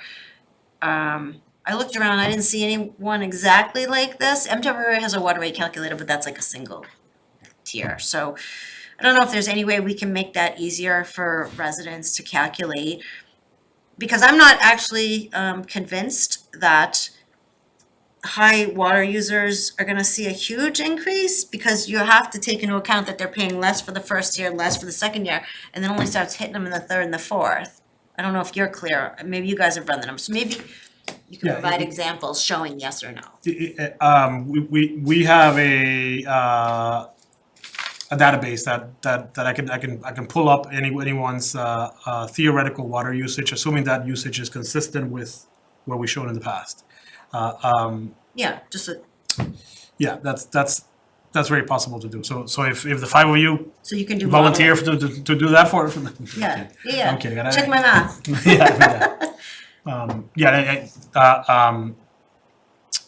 I was thinking of doing that ahead of this meeting, but I was very hesitant to put folks' private information up there.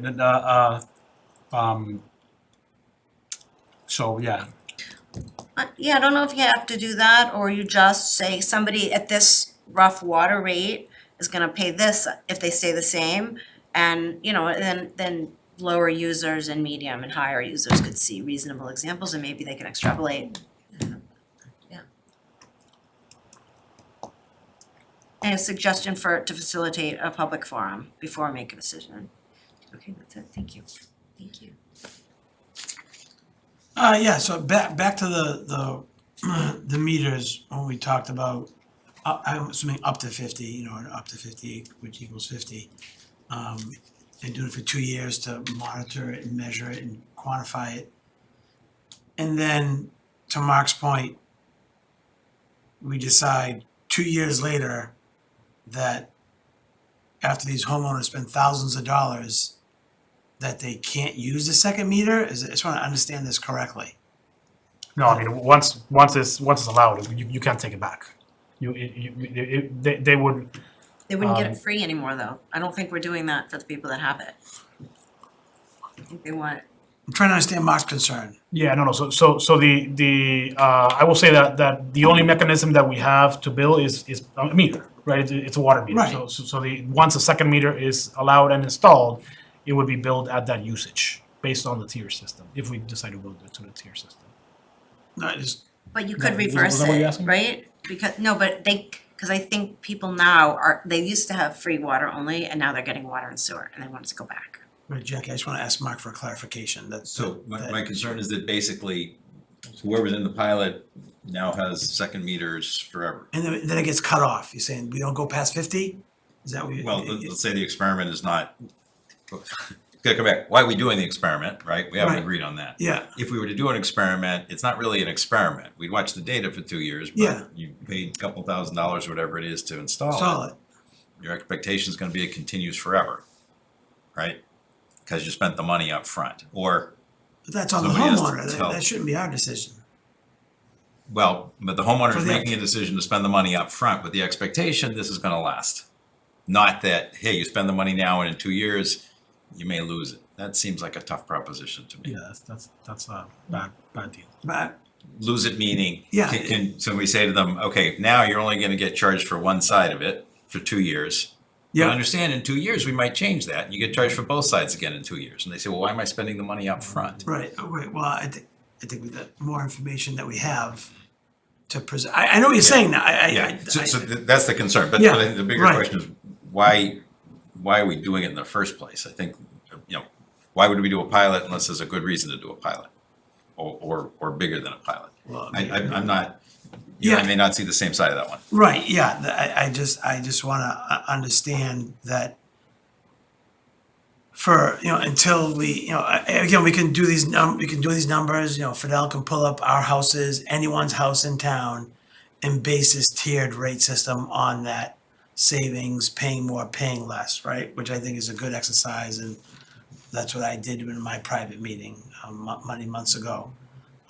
So I think, that, I'm not as passionate about Chris on this one, but I understand it. Why someone might wanna, go through the hassle, especially with a newer home where they're already set up for a second meter, they planned ahead. Or that's part of how they build the newer homes these days, and we have a lot of those in Reading. But for me, the tiered rates, the spread of, saving 11%, 12% to 14%, I am not comfortable with at all. I understand the tiered method, but we always talk about equity and this and that, and I guess this is gonna go the opposite way, that in the single rate system, someone's paying for someone else and someone else is paying for someone else, based on usage. But I guess I can assume that a household of 2 is using less water than a household of 5 or 4. That's kind of just common sense. So they're already paying less anyway. So I'm not comfortable with the spread. I'm not against the tiered system. I see a lot of benefit to it, but I just, when we actually vote on this, I don't like that,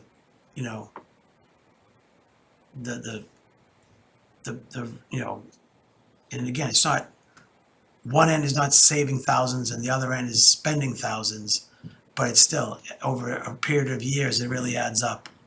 And when, kids leave the house, yeah, your water bill should go down, right, in theory. So, that's where I'm at right now. At least I had some examples on how much it would go up, how much it would go down on the different tiers. And we have to think of everybody else. We have to think of the average homeowner and consumer, what they consume, but I wanna think of both ends of the spectrum, as well, not just the middle. So that's where I'm at. Fidel, can you please explain again on page 60 of the packet how the change to tier 4 to incorporate more bigger families impacts both that tier and the whole? Yeah, so I think what I heard, a concern was that, you know, the bigger households were going to be receiving the highest increase. And essentially what the intent was to basically lower the hit, if you will, right? So as I explained, we have our costs are fixed, right? And they were shown on slide 1. So the question was how those costs are distributed between the ratepayers. So essentially with the rate, with the change in tier 4, that tier 4 will get a lower increase than what we initially presented. I don't know if that's what you're asking me or not, sorry. Yeah, and so can you, because I don't have access to the original deck, which I believe we saw in March. So right now, you're proposing tier 4 to start at 2,501 and end at 4,000. What was the tier 4 range previously? 2,500 to 5,000. Okay, 2,500 to 5,000. okay. That means there was a 5,000 plus. 5,000 plus to tier 5. Yeah. So in effect, are you saying then by lowering the ceiling for tier 4, you're putting more of the burden on the tier 5? We're spreading that out, yes, but tier 4 was getting billed at the same rate as tier 5 in the previous presentation. And now it's at a lower rate? Lower. Okay, gotcha. And I do think that's a good step. I mean, it just sort of a basic question too. You mentioned toward the beginning of the presentation that, we have some good news, at least from the very recent past, in terms of good, quote unquote sales for water. It's hard to predict what it's going to be like. The assessments from MWRA are down, but I've always heard that, given when we joined MWRA, we're paying a premium. Can you, I guess in a general sense, like, what are the cost drivers for proposing tiered rates? Or is it more a policy, and, I'm not, I don't want to put you on the spot, but is it more of a policy decision?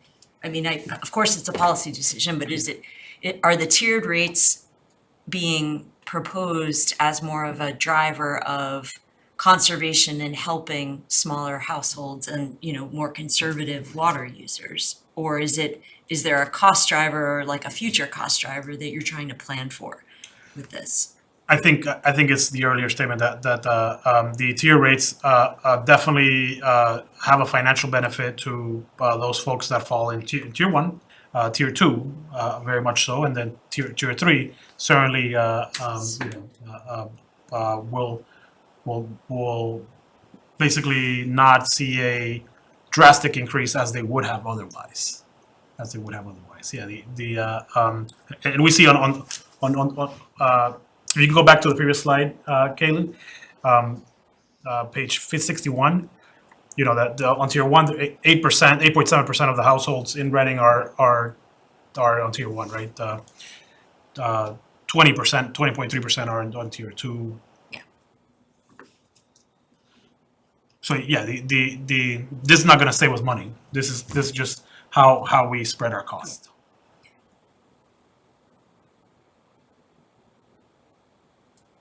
Chris? Thanks, Jackie. How come we have 30,138 bills and not that many people? I think we have 27,000 people in Reading, and there's 30,000 bills. So where is this other? Interesting question. Businesses. Yeah, it could be. I'm only going Because off. we bill quarterly. And the $9,000 is that is homes. That is not Home Depot. That is not big Main Street. That is, so that is bills, that is water bills. Matera gets a water bill. But that's Yeah, like, we know that we're one. talking, that's like 3,000 more. And the commercial's already on there, that's 980. So now we're at adding another 1,000, so now it's 31,138 total in Reading, which doesn't even seem possible. Actually, it's at the bottom, 31,344. Is this total bills per year or bills per period? This bills per period, bills per period. I believe I shared with the select board the data file. I mean, it has every water bill that we issue on a regular basis, on a monthly basis. And I'd be more than happy to No, put it up on the screen. We can audit it. I believe that, I'm just wondering why we have so, it's not like off by 500, it's off by like 4,000 bills. These are the numbers of water bills that we issue, that we issue in Reading. On Everyone's paying basis. Like, I just don't, Most. most, There's always other than the phantom people that aren't. I don't know, I just, that seems as if that's way too much of a disparity. And speaking of disparities, I forgot to mention, or I did last time at the thing, it's still, that the way that it's been working the entire time for anybody with a sprinkler system, that they've been charged the sewer usage when the water is not going back into the sewer. So in theory, everyone with a sprinkler system has been paying for something that they haven't been receiving. And in the future, going with this, they're gonna continue to pay for something that they haven't received. And they're not, the water isn't going down into the sewer that is being used by the rest of the people that are impacted with that. Do you see what I'm saying? Like if I have a sprinkler, it's not going down the drain. But Carlo doesn't. But Carlo all of a sudden has been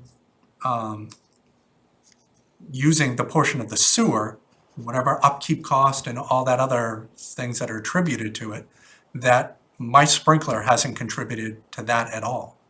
It's a disparity in that, and more importantly, you drive down through Reading now and see everybody's beautiful green grass and all that and curb appeal, and that's why our house values are so high and everything else. And we just want it to look like Arizona because reasons that just doesn't sit well with me. Like we just want to tank people's things because conservation. Everyone is going to still be watering their lawns because they have a sprinkler system. They're not all of a sudden going to stop using sprinklers. We already regulate that with having, even and odd numbered streets and that kind of thing for conserving. I don't know. Just lots of things don't make sense with me for this. Karen, thanks. Chris, I just wanna let you know, I've been on town meeting a long time. I voted against joining MWRA. I was outvoted. Maybe if I was a twinkle in anyone's eye back then, Karen, perhaps we could have been in an agreement together. Wasn't that long ago. Yes, everyone would have held their breath. So, but that is the way they bill us, so we have no choice but that, and basically, it's a question of equity. Oh, no, I agree with it. I just don't, at the same time, like, that's the way that it's been. That doesn't mean that it has to make sense now, because we're making a complete sweeping change to the entire system. For them to do it, I understand, they're gonna make money. They have billions of water bills, not off by that number.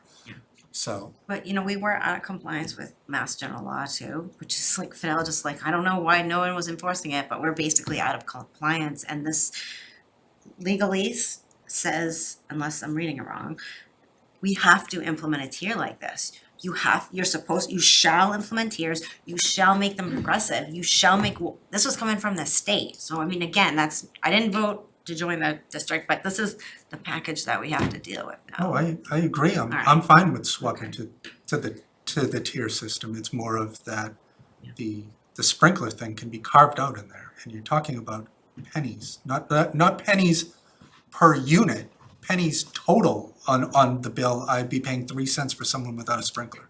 You'd have to run the numbers, Fidel, to see if I'm making this stuff up, but 50 out of 10,000 or whatever magical people that just got created up there, it is meaningless money at this point to allow the opportunity for something to happen. And if we want, as a board, to be like, listen, you sign on to this pilot program, there's a chance that we swap it back and you lose. I think I had the floor. Well, sorry. It's okay, I'm done, but I just want you to know I had the floor, not you. Yeah, it's, we can put that stipulation in there, and perhaps we get 0 people that decide to sign up for it, but at least we offered it. I don't see the harm in offering it to that, whatever. No. Okay, Mark? Could I, first of all, ask for a clarification? So when we buy our water, when we buy our sewer, how do we pay for it? So both water and sewer is based on previous usage. So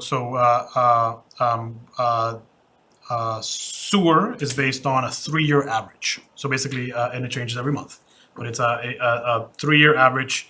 So on let's say on our 3-year average is 1,000. Let's say theoretically, then that number, we pay the equivalent portion of the big pie for the MWRA. So if Reading uses 1% of sewer for that MWRA treats, then Reading will pay 1% of MWRA's cost.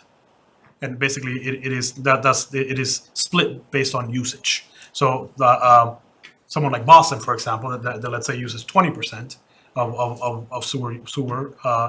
Of MWRA sewer will pay the equivalent of 20% of the cost. And water is essentially the same. It is based on water usage as a fraction of the total water usage that determines the percentage, and then the cost of MWRA gets attached to that percentage. So water that doesn't end up flowing into the sewer, to us, means that we have less sewer charge that comes through. It will undoubtedly mean that we have less revenue. Less sewer revenue, but also less fees to pay to MWRA because we're not putting as much sewage in. No, that's what, no, I like what you're saying, Mark. can we clarify that? Because I've heard the opposite. that- Yeah, I mean, it's not like the in the past, we have not allowed second meters, right? So Yeah, no, so I'm not asking on the meter side of things at all. I'm just trying to figure out, if every bit of water that we used went into sewer, things would be equal. Sure. But they're not, is what it sounds like. Yep. Is it that there's less sewer flow than there is water flow?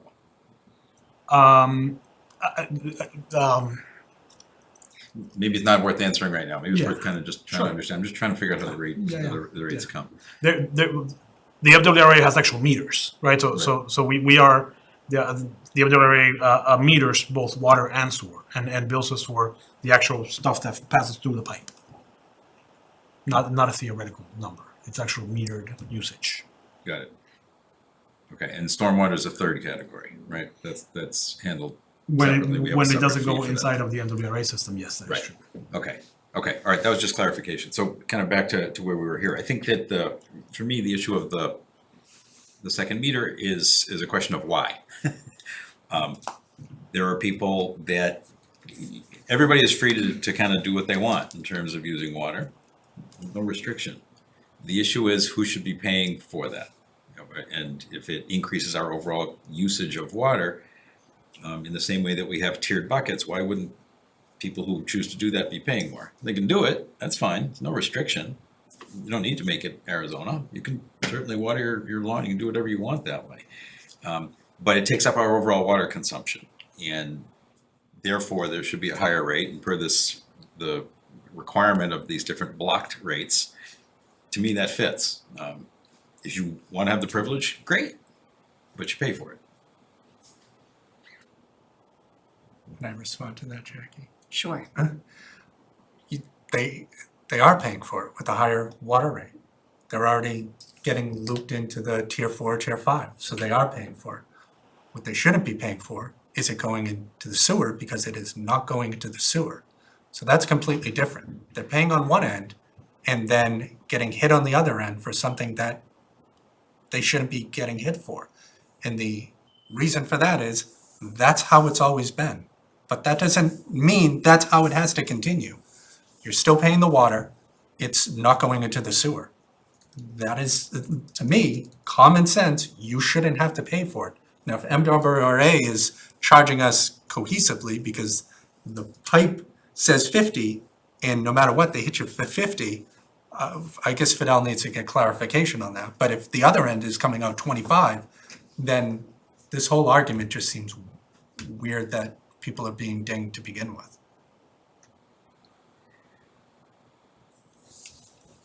Karen, I just need a little more clarification. Where is the sewer meter at the end of Reading through which all of our sewer goes and it meters it? Because I've asked this question a bunch of times. Yep, I will give you a map. I mean, it's not something that. There that is we one, want to- there's a absolutely. meter. Yeah, absolutely. There absolutely is a meter. And everything that goes through sewers in Reading goes through it. Yep. Including the rainwater? I said, and I made the clarification, I guess, that if rainwater goes into then yes, absolutely, into the sewer system, it does. But the majority of Reading is separated. So it's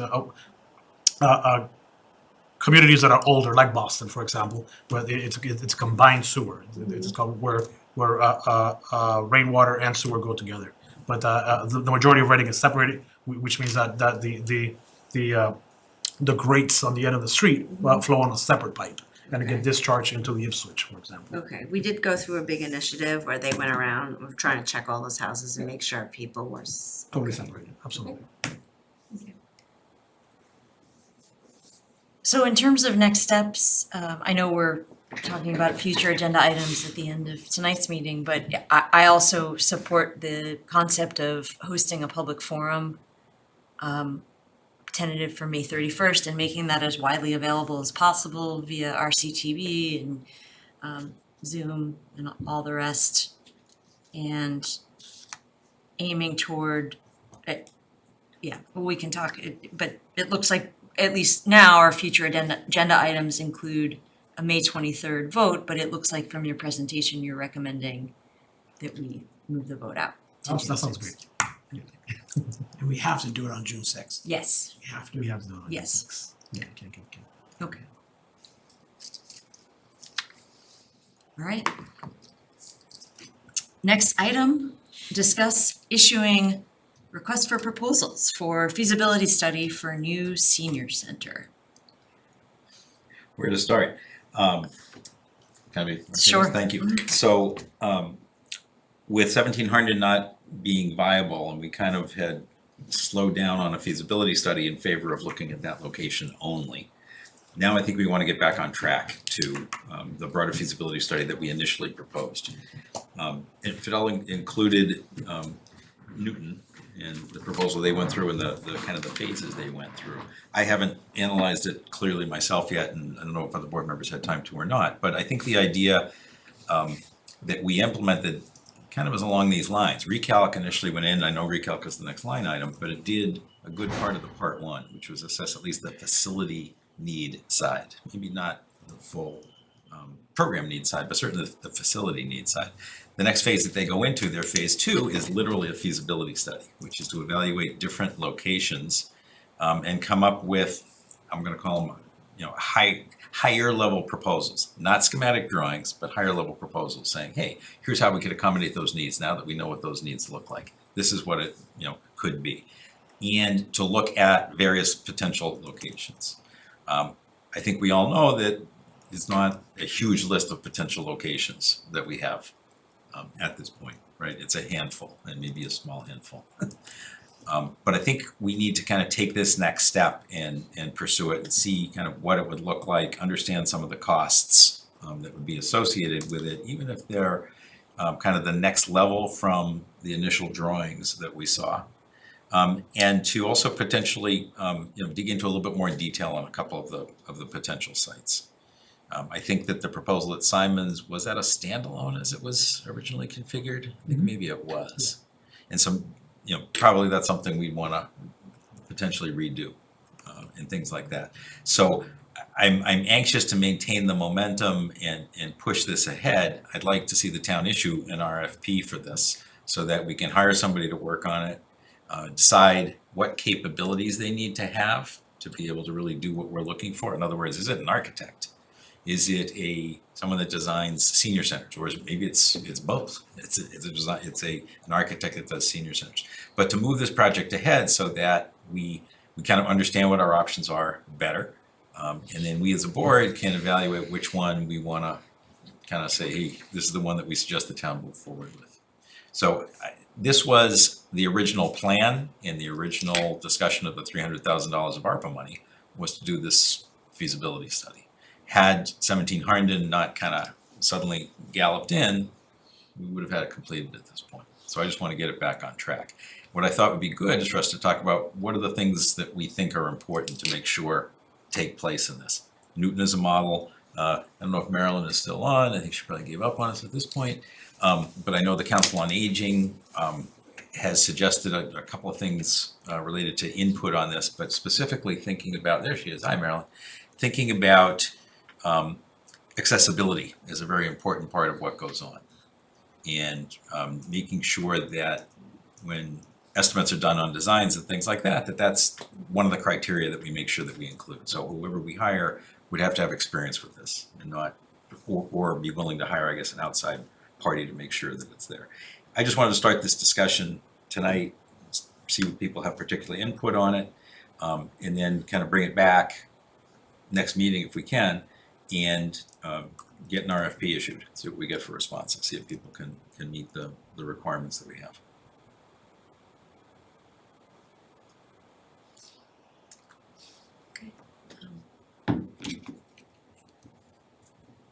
Yeah, Chris? Thanks, Jackie.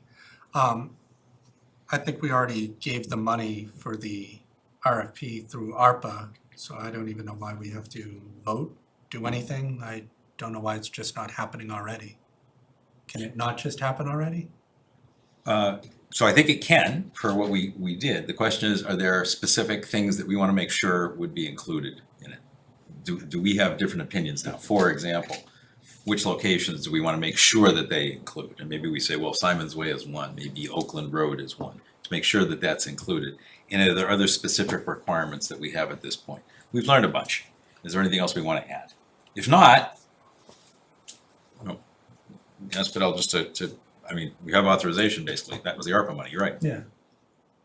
That's why I was confused. I thought that after the last meeting, when things fell through, that, this is the way that we were gonna be going. We had the money, it's already been allocated, then I'm with do you. it It's just for input. It's just if people want to have additional input.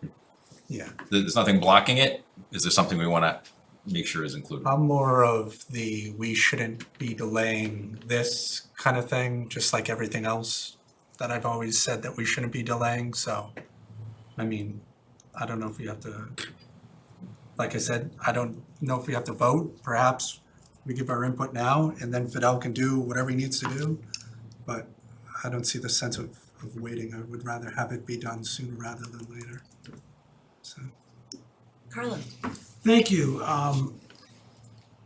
When this $900,000 and then split into two, 600 and 300, I was not a fan then of 300,000. Like, I just want to ask, I know what the intention was in the beginning, but after we recalc, Council on Aging, us spent a lot of time on Walgreens and other sites.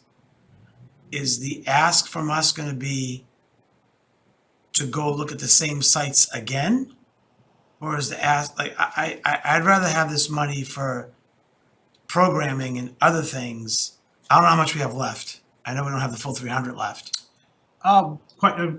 We did not spend that much money on Walgreens. Okay, okay, so we don't have the whole 300, but maybe more than 250, whatever. Yeah. But where I'm coming from this and the feasibility study is that we're just paying consultants to tell us what we already know. As far as Oakland Road's probably never gonna happen, most likely. There's the Pleasant Street Center to renovate add on to that, we already know that, we can do that, it's ours. And Simon's Way is a possibility, we own that, we know it's possible, you know, how do we pay for it and everything else. And Fidel already spent a lot of resources and time on the different costs with each different project, so I just don't, I wanna know specifically what we're spending or authorizing, I know that's why we're talking about it, to give some money that they're gonna come back to us like, oh crap, we already knew that.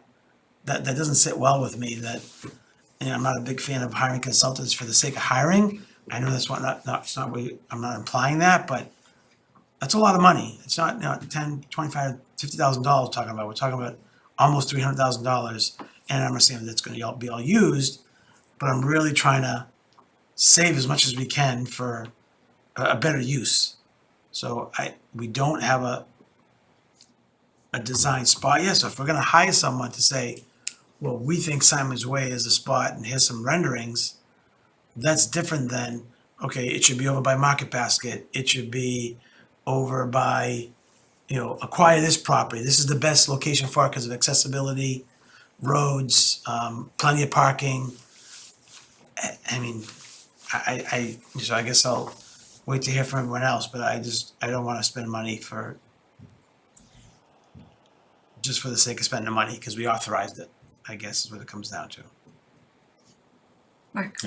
So what we as a board need to do is select a site with general parameters of how much it's gonna cost and take it forward. We could say that we're in a position to do that already based on the information we have. I'm not comfortable personally doing that, but we could, I guess.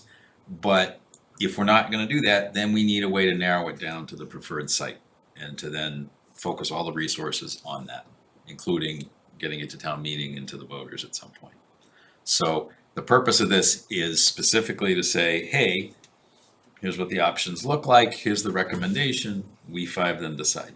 Here's the one we wanna take forward. We need to be able to do that. If there's another way to get there, that's better, awesome. Nothing says we have to spend the full amount of money on this necessarily, depends on what we're asking for. But if we don't move forward and kind of say, okay, here's where we wanna move ahead, I'm not sure what the next action is for us.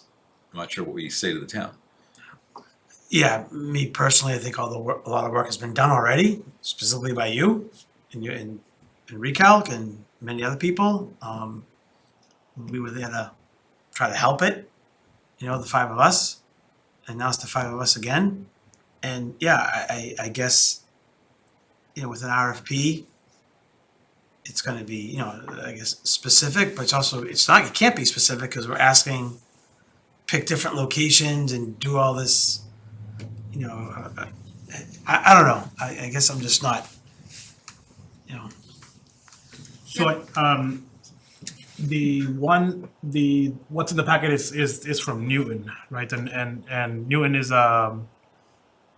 they are under construction, I think. I also got North Andover's, which is a little bit ahead of Newton. Essentially, it would be, you know, what's shown there, right? That's phase one, which I think we've heard a lot as we were going through the Walgreens. It was a question of what do you need, right? So we say that we want a library. Do we really need a library? We say that we want, you know, a kitchen. How big a kitchen? How many people? So I think we heard a lot of these questions as we were going through the Walgreens process, where it was like, what is it that you need? And a few members of the community who were not very supportive of Walgreens basically asked us that question. How do you know it's going to fit here if you don't know what you need, right? So that phase one, I think, in Newton, what was exactly that? What is it that you need? And it is that you know, the process to get that defined on paper so that it could be translatable to any site. Yes. One quick comment, so that if, actually the page before this, which is really kind of helpful too, it goes through their process. It's, you know, first in phase one, prepare facilities program, start to identify the interests and needs of the stakeholders. And then the next item is second, subject to the approval, yada, yada, yada, a feasibility study to arrive at a preferred option based on the program's needs and interests identified and selected in phase one. That's their definition of a feasibility study. So it's to look at multiple locations based on those needs, what the configurations would look like, come back with, here's what it would look like, cost and rough parameters, and a suggestion. And then to us to say, agree, disagree, do this, do that. And then armed with that preferred option, their plan says, okay, do schematics. So if you think about kind of the school development process, so the location was pretty much defined already. And then they had to go in and now say, okay, what's it gonna look like? They're going to the point of schematics, and town meeting authorized $2.2 million to do that. This, I think, gets us to kind of the next step, and again, maybe we don't need to spend $270,000, whatever that number is. The point is, though, that it's allocated. It's available to use to get us to this next step. How do we best use it? I'm with you. What's the best way to use it? But we need to get to, we don't have a Simon's Way option other than its own building right now, in terms of what we already received. So that's one. I'm not sure I 100% agree that Oakland Road is a no-go. Maybe it is, maybe it isn't, but it's possible. Those are my words. I Yeah, mean, but yeah. Based on some meetings with the neighbors, again. Yeah, no, I understand, and we there's a lot of history there. Or in some ways, it's not a lot of history, but there is some history in terms of we looked at a development and the feedback was too big. Maybe this is an interesting answer. Yeah, or not. Yeah, But that's the kind of stuff we need. Are there 10 options to explore? No. Are there a small handful? Yes. Let's take the small handful. Come back and say, here's what you ought to do. This gets you the 15,000 or 16,000 square feet you're looking for. Here's how you allocate it. Boom. If you do it on an existing building, it looks like this. If you do it as new construction, like on Simon's Way, it looks like this.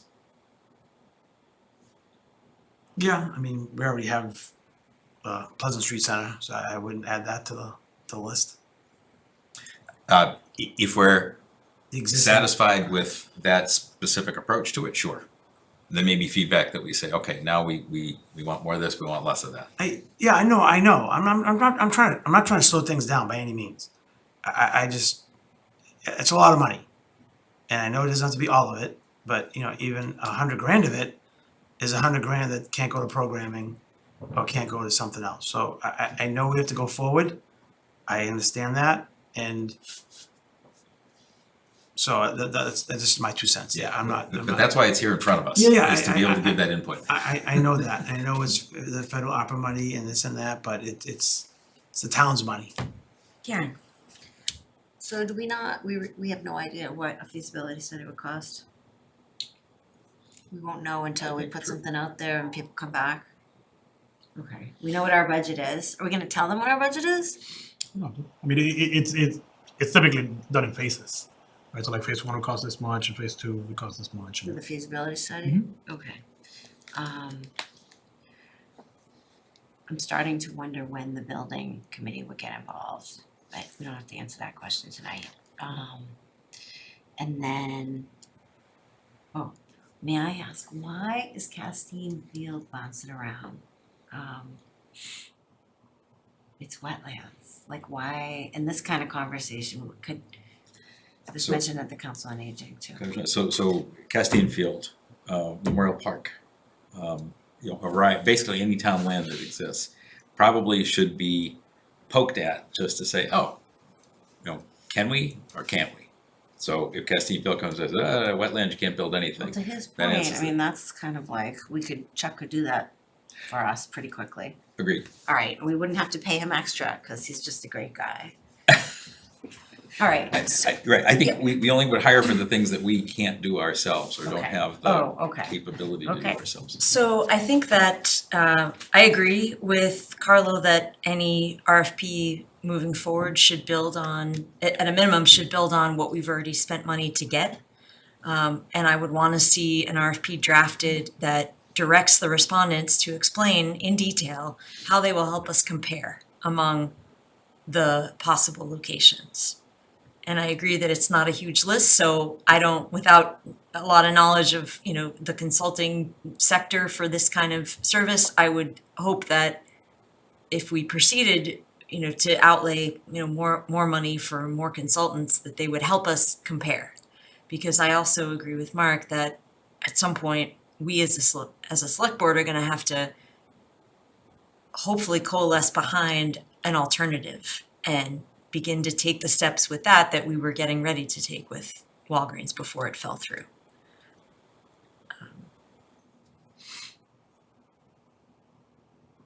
I also think that feasibility should also include programming. When I went to the senior center 2 weeks ago, a lot of the staff discussion was centered at least as much, if not more, on programming as it was on location, and I realize that's part of their job, but it is something to consider as we're thinking about this holistically from a what is this gonna cost the town standpoint. So what I'm saying is, I guess, part of what I would want a consultant to at least look at a high level is how the programming demands and programming needs impact the decision and the comparison among options. In terms of like what additional staffing is required, or how, with the building? Are we talking about the building, or are we talking about operations of the building? I guess what I'm saying is I wanna have a work product from this that would help us compare. And I also think that we, at least at a high level, need, when we're thinking about cost, need to include estimates of the expanded programming that I hear there's a lot of interest in.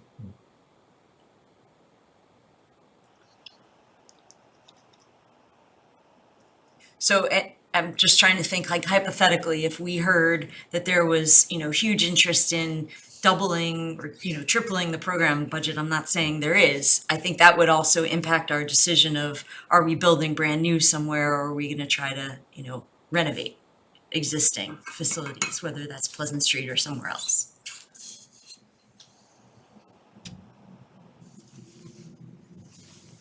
Yes. So I think we have some of this information, but not all of it. And I think we can kind of work from that, and maybe that's something that our next agenda item could talk about potentially. Yeah. But agreed, the programming is part of it, and it was, interesting reading through kind of Newton's approach to it. And making sure that I think we've gathered the location information, we understand what the capabilities and capacities are. Yeah. We gave feedback in terms of, hey, we need a main space that could hold this many people. We need, other places that could hold this many people. Right. So, kind of putting some meat onto those bones, I So think we can do. would the next packet, Fidel, include a draft RFP then? Could, if you wanted to, sure. That is the request of the board. Is that enough time? 2 weeks? It's up to the board. Make it happen if that's the request. Doesn't recalc needs a weigh in on that? So that's kind of our next item, Yeah. is to talk about that. Okay, I so mean, maybe 2 kind weeks of sounds pretty defer that. fast. Yeah, we can direction. defer that, that's fine, Okay. yeah. And then I apologize, Marilyn, but did Marilyn have any input from the Council on Aging? You're on mute, Muted. you're on mute, Marilyn.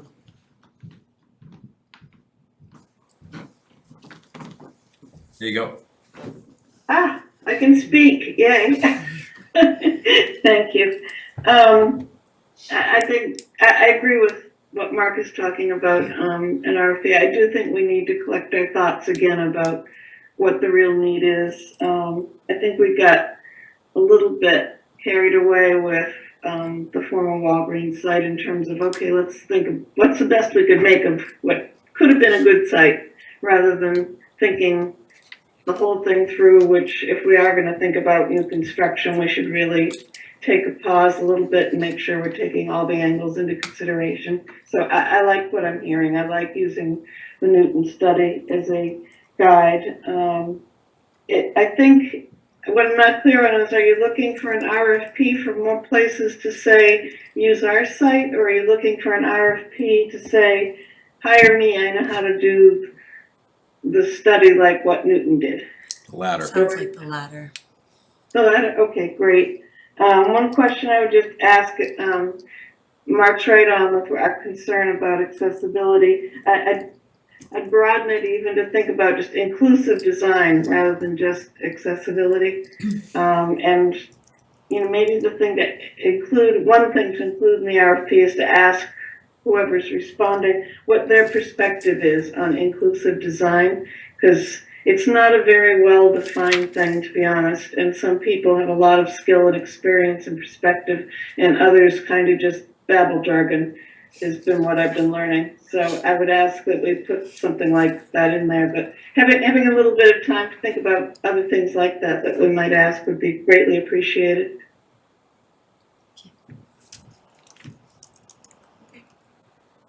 Thank you for letting me speak. I'm shocked. Shocked you're awake. I tried earlier. They kept telling me I wasn't allowed to speak, so. That was the old chair, that was the old chair. I accepted my fate. Thank you. Thank you. Yes, thanks, Marilyn. Okay. Good segue. Next agenda item, discuss potential changes to the recalc charge and sunset date. So I see the original recalc charge is in our packet. I don't know, Fidel, if you wanna, anything before? So they, two things. One is, I believe we set their sunset to be the end of June. And the second is the group is pretty energized. They're, again, bummed because of, not moving at 17 Harnden. They have done a lot of work, but they don't know if the board wants them to do anything else. And if so, what would it be? So what we've just talked about is, I think, working from a lot of the information that we've collected, working in collaboration with the Council on Aging, maybe reaching out to some other folks, or maybe working very closely if we decide that the RFP is going to be, hey, architect that we hire, here's your job. We've already identified most of the places. Here is some of the needs information, and here's the group of people you're going to work with. Here's our expectation of what you're going to deliver from that. But right now, if we do nothing, then the recalc disappears, sunsets, and kind of all the capability and all the charge that they've got, not the charge, the energy they have dissipates. So I wanted to bring before the board, what do we think about that? Do we want to kind of keep this group engaged? We're not at the point of doing kind of a building committee, right? And one of the reasons why I think we set sunset for June was we thought, hey, with 17 Harnden, it'd be time for a building committee.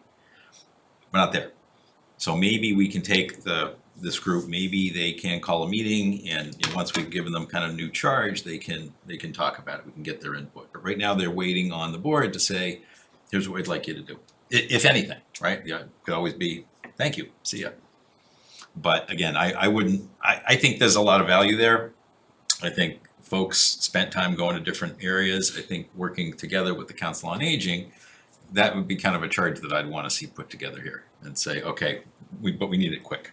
We yeah, we're coming to summer, all these other things, but work together with consultant X, whatever, and whatever that time frame is, maybe it's 3 or 4 months, here's what we want to get accomplished. Other thoughts from board members?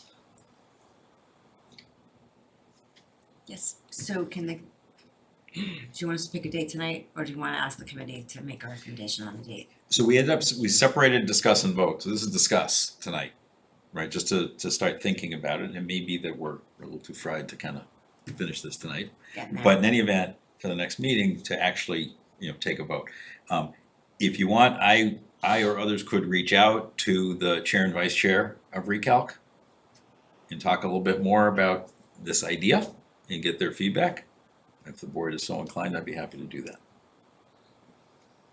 Yeah, Great. I'm okay with it. Okay, I will do that. Let me do that kind of ASAP. I'll ask just from the point of view of the chair and vice chair what their thinking might be.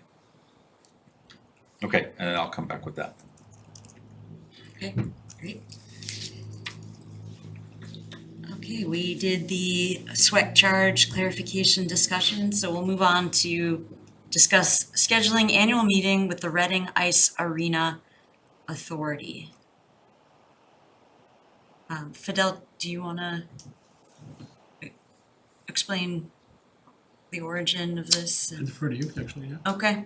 I, after revisiting the, thank you, Madam Chair, after revisiting the lease, and I know we had scheduled a time to have, it was listed as a report on June 7th, but the lease actually says that we can request a meeting with them to discuss operations annually. I don't know when the board has ever done that, and, I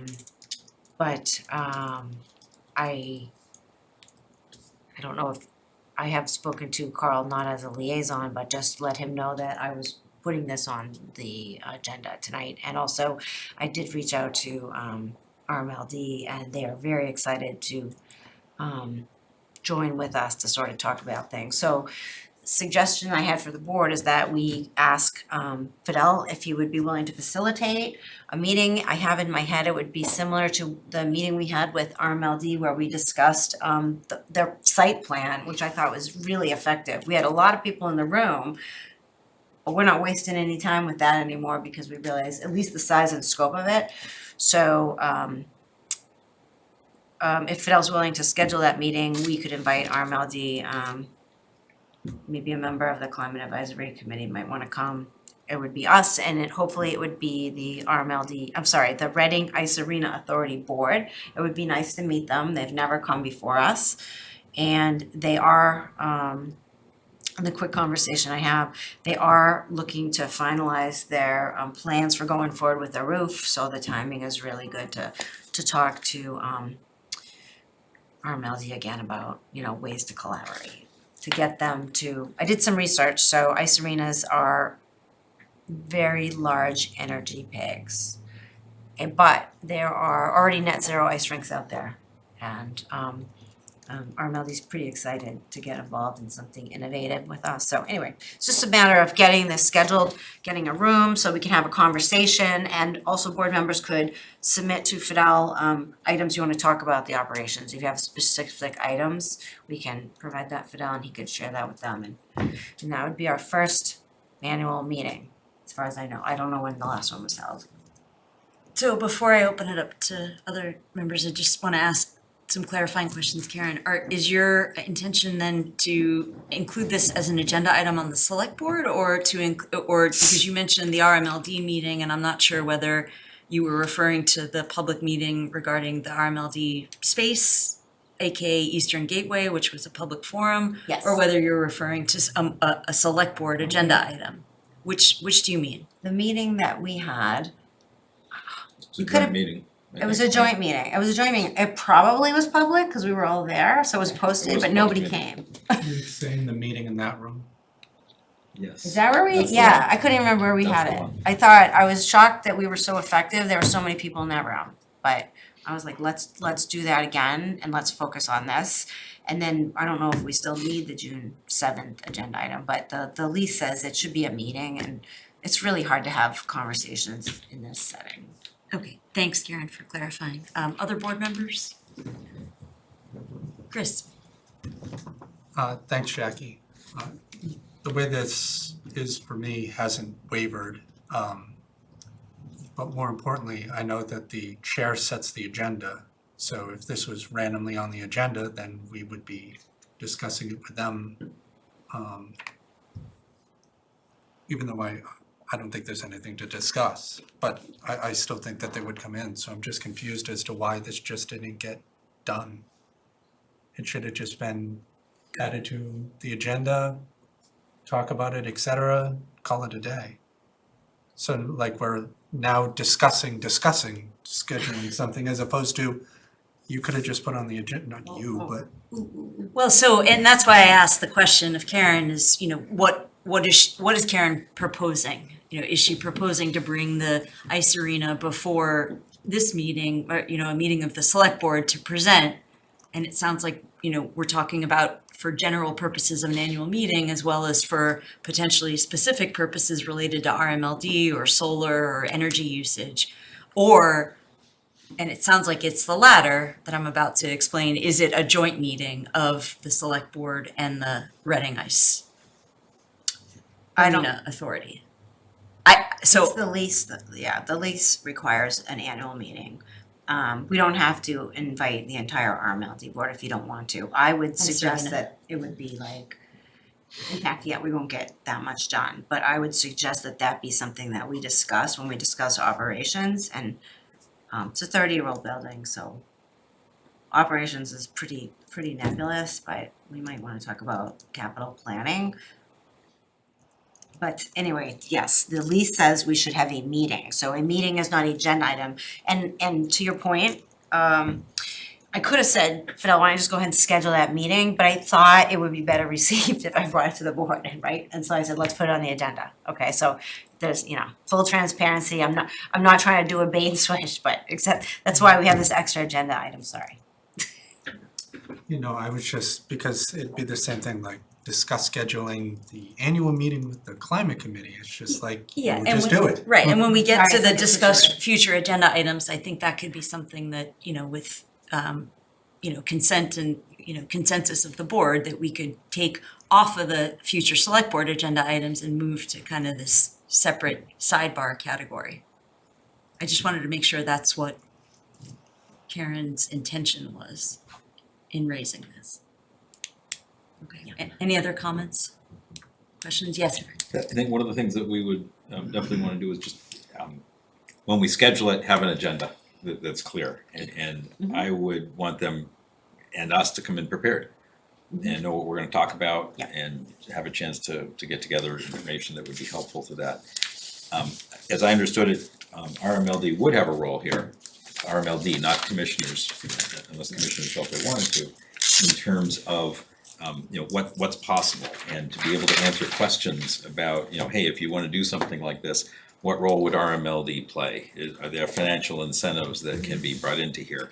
Is there roof in a good facing situation such that we can actually collect a lot of light and make it effective? I would imagine there'd be a lot of questions like that. So they already did that work as well, we can, Awesome. it's a 3-year-old report, but we can get it back to the board, okay?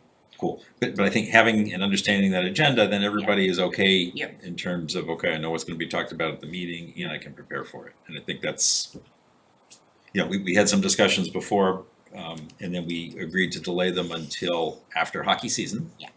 So hopefully we're getting to that point. And so I think this is kind of a next step, and a little bit of extra push is that as they're doing capital planning, it may make sense to consider solar panels and things like that, so it's kind of an and. okay, great. Moving on, discuss future agendas. The future agendas begin at page 100 of our packet. So before just generally speaking, it looks like a lot of our agenda items on May 23rd are either continued discussion from what we, or vote on what we discussed today, or in some cases, continued discussion. I guess I see that we have currently the schedule for May 23rd, a hearing and a vote on, it should be FY 2024 water and sewer rates, but it sounded like that would be held off to the 6th, June 6th. Go ahead, Mark. So a couple of items that I thought we should put on here. So recalc next steps, recalc next steps, master plan, town meeting. We had already been talking about master plan a couple of times. Town meeting suggested that was a great idea, passed overwhelmingly. I think we should have an agenda item for next steps on that and how to do it. Town meeting gave some suggestions regarding CPDC and the select board, but being under the select board, be a good agenda item to discuss that. I don't know that this is an agenda item, but we know that June 10th is town day. I think we should talk about what is it we want to do as a board. There. Chris talked about handing out some certificates, I think, for getting volunteers to participate. But I think we should have just a discussion. What do we want to accomplish there? How are we going to do it? Is it just kind of being there to receive the public? Is there something else we want to do? Whatever, we can have that discussion. Master plan recalc, June 10th. I think we're good. I don't know where we are with Juneteenth, not just June 10th, but Juneteenth. You know, So on the, you have a few proclamations, 23rd. and Juneteenth resolution is one of them. Juneteenth is being scheduled for June 24th. And that is pretty good shape. I think it's advertised. I think it's getting a lot of buzz. Thank you. I would just like to correct Mark, I didn't actually suggest doing certificates and whatnot advertising. That was suggested in response to me mentioning gift cards and all that kind of stuff. I was doing it in teasing, I apologize. Oh. Well, you got me good, Mark. I know we already have on May 23rd an update from the CPDC, so perhaps we can also get their initial thoughts on their contribution or their role in a master plan process. We need to talk to them in advance to let them know that would be Yes, our I expectation. I will take that on. Heather, Oh, they don't know yet. well, They do. they, of course, they know that they're coming on the 23rd, and they already have, I think, a pretty robust amount of topics that are pretty timely, especially given, and, of particular interest to me is MBTA communities and what their plan is for presenting that, because it's coming at us. So, Karen? Yeah, so we got that request about the noise related to Reading rifle and revolver. Should this be a future agenda item, or should be something that maybe town manager could cover in his update? Would that be better? I looking for more information, yeah. Is this a future agenda item? Cause at the beginning of the meeting, we said maybe it was. I wanna get back to those neighbors and just ask the question, is there something new going on over there? And could we send Ben over there? I think given the very full agenda for May 23rd and Oh, it doesn't have to be and May the lack 23rd, I and the guess. lack of detail from I would recommend that we have Fidel and staff do some research on history, on options there. Okay, the other thing, well, so I might wanna talk about Chuck's idea tonight about on a future agenda, can be in the future. About looking at water department land, like he was talking about. Okay. And I think he was talking about reclassifying it because, like, what do they need it for? We're MWRA. Just digging a little bit into that idea. I forget, it's so late now, I apologize. I forget why he said it and it made it sound like a good idea. I think he was talking about protecting it, doing a better job of protecting it. I think he said they could sell it, which they is us. But maybe we could poke at that a little bit. Carlo? Can I ask, on June 6th, what would a discussion on a dog park entail, since we know that we need and the town wants a dog park? What is it, do we need to discuss? I don't know, I haven't seen that one before. I don't know how long it's been there, but it doesn't make any sense. I mean, I'll add that I threw it in there as a future agenda item at one of the meetings, and I think the spirit of it is to talk about where do we do, where do we go. That's the spirit of that article. The select board doesn't want that item? No, not, that's not what I meant. I mean, like, it came up at the Simon's Way committee meeting as well, as and it was part of the survey, and then a lot of people commented. So not that it's gonna go there, but I think to me, discussion means, should we or should we not have a dog park? That's what it means to me. And obviously, we probably should. It's just a matter of where, right? So that's the part we can discuss, not, and that's a whole nother can of worms of what we do with that. But I guess, I'm guessing maybe on June 20th, we're gonna get an update from Ben on the kiosks, or is that gonna be a memo from you on I think he where did. that stands? It's on the 6th. It is on the 6th? He sent an email on where we stand, yeah. Oh, there it is, It is sorry. on 6th. Yeah. And I guess I should have asked him when he was here, but I'll reach out to him about the post office restaurant, and I don't know what the heck's going on over there. I can give you an update if you like. It's empty. Thanks. I looked at it the other day, it's empty. I So, wondered- there's your update. Carlo, I wondered to your question about the dog park item, whether this is also something to include in the master plan discussion. Because it's one of those, I look at it generally as one of those things that, yes, there's a lot of support for it, but it also gets into it tends to get thrown into that mix with other projects in town of where. Yeah, And how? no, yeah, I agree. The want and the need is there. It's just, yeah, it's gonna be us, it's gonna be, who decides? We also know that Town Forest Committee, when Bill Sullivan came in and talked to us, they're working on discussions about policies related to the town forest, related to dog walkers and things like that. And I Yeah. think that's gonna lead itself into discussion that relates to this also. So I think we may wanna have a meeting at some point to talk about the process that we're thinking. Master plan may be that process. Right, Probably should talk more about how that makes sense. okay. Chris? Thanks, Jackie. I think to follow up on the discussion of the dog park scenario, it's the way that I would interpret it, even though it's spelled wrong, because it's missing an S.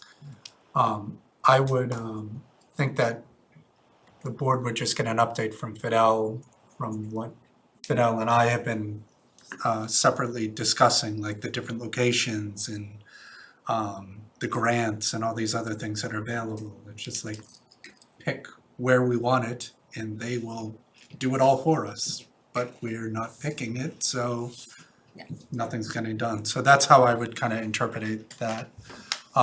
That CPDC agenda item is, I don't know if it's set in stone here, but it looks like it's 5 minutes and nothing is 5 minutes. Like, Good catch. especially CPDC itself. Yeah, I would recommend at least 10 to 15 for that.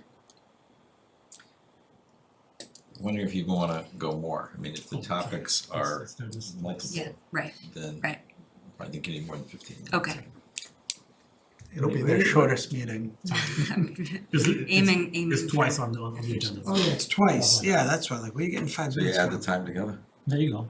You got Oh, wait, Oh, is so it? it does, well, there's a committee report and then a, Then committee there's a report. committee report, so Yeah. we need 2 committee So- reports. so, but it looks like the first one is timed It's a half hour. realistically. Yes, all right, see, I didn't catch Given that. all Someone the else did. issues they have, yeah, All right, okay, we saved 5 minutes now on All a right. future agenda. okay. Awesome. Yes, One more thing, just, I was looking at the Inflation Reduction Act, and they have definitions out there and people are applying and there's technical assistance. As a community, will Reading have a strategy for, being able to maybe submit some projects for that? We haven't quite pursued that yet. I know that RMLD is pursuing it very, very heavily and to the tune of millions of dollars. And would they be considered a small municipality under, it's like two categories, cities and small municipalities, that they're gonna be like, they're gonna be us? They're gonna be, is that what you're thinking? I'd like to, Sure. all right, we can talk about that, we don't have to do it now. Okay, and maybe I could bring it up at their meeting as well, because obviously they've probably dug it away. All right, they have one in a little bit later in May too.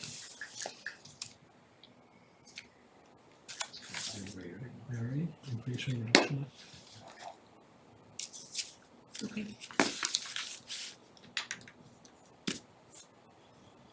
Well, that's plenty, so away we go. Last item, approve meeting minutes. I believe Caitlin had only one meeting minutes along with our packet for tonight. It was from April 19th, 18th. 18th. I just had one small change. I don't know, had a little Caitlin, if small you're change, still too. there, if you can pull up my red line. I just had a clarification with respect to the Board of Health and that the Meadowbrook Country Club Pro Shop actually applied for a tobacco license to sell cigars. And actually, looking at it now, you could just say Meadowbrook Country Club applied for a tobacco license to sell cigars at their pro shop. And that's the only change I had. Yes. I have two small changes. One on this page, when we did the vote to delay the reorganization, the vote actually is 4-0-1, Yes. because Karen Yep. abstained. I sent, yes, I sent that in. And then one last one back on the last page under Harnden Street. Which we're gonna make it Harnden. H-E-R-N-D-E-N. Excuse me, was it an abstain or a no? It was, I said no. I didn't. Oh, I you said didn't- no. Oh, I did. so I sorry. said- So it's, so I was 4 to gonna 1 say, is mark correct. your- But didn't it say? No, I read what it said. It said I So- It said in the text that Karen abstained. Yes, it Which did is- say I which is abstained, and I sent in the same correction. Okay, so let's fix it. So it's not 4-0-1. It's 4-1 was correct, Okay. and the abstain part was wrong. Yes, okay, yes, and I wanted to, my dissent, if you will, was because town council had previously advised the board that business could continue as usual despite a recount petition. So you something wanna to that change effect. the I word did. abstaining? Yeah, I don't know, I sent it off, Caitlin, it had like a weird title, I don't know if you got it. So why don't we get? Yep, I have Karen's that I'll get to after. Okay, no worries. Is there anyone else before we go to Karen's? Yeah, I didn't receive any else, but Do you wanna go to Harnden Street there for a second? So on Harnden, Yep. where it says in the third line down, they have explored, should change, it should be the board has explored. The board has explored multiple avenues to make it happen, but has been unsuccessful. And then the next one, the board will go back to discussing further options for a senior center. Yep, those are good. Thanks, Mark. Karen, any other edits? She has it. yeah, Okay. it's right here. Can you see this message I just pulled up or no? Nope. No, No. Hold on. I think I have to stop and start it again.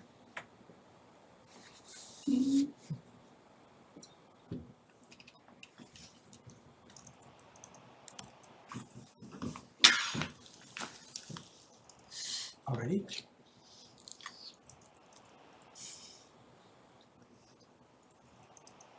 So this was going back to the votes we were just talking about at the beginning. Yes, voted no on the motion to postpone reorganizing before town meeting as per our select board policy. The reason I stated, you don't have to say that part. The reason stated was that town council had previously advised the select board that the petition for a recount had no bearing on the operations of the select board.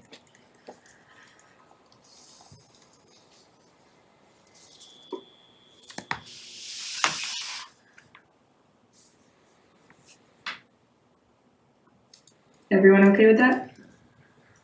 That's what she said. I'm Yes. good with it. Yeah, I guess my only comment would be, could that be in that first paragraph? Because style-wise, we tend to draft the votes in bold, just plain old oppose, abstain, or That's what it's support, supposed to abstain. go. Okay, Yeah. alright. Any other? Okay. So, is there a Motion to adjourn? No, motion to No. adjourn. Minutes. The Minutes. April Wasn't one. 18th, 2023 select board minutes as amended. Second. Carlo second, all in favor? Opposed? All right, and passes 5-0. yes, 5-0, thank you. And a motion to adjourn, Motion to adjourn. Karen, second? Second. Mark second, all those in favor? Opposed? All right, 11:22, make a wish.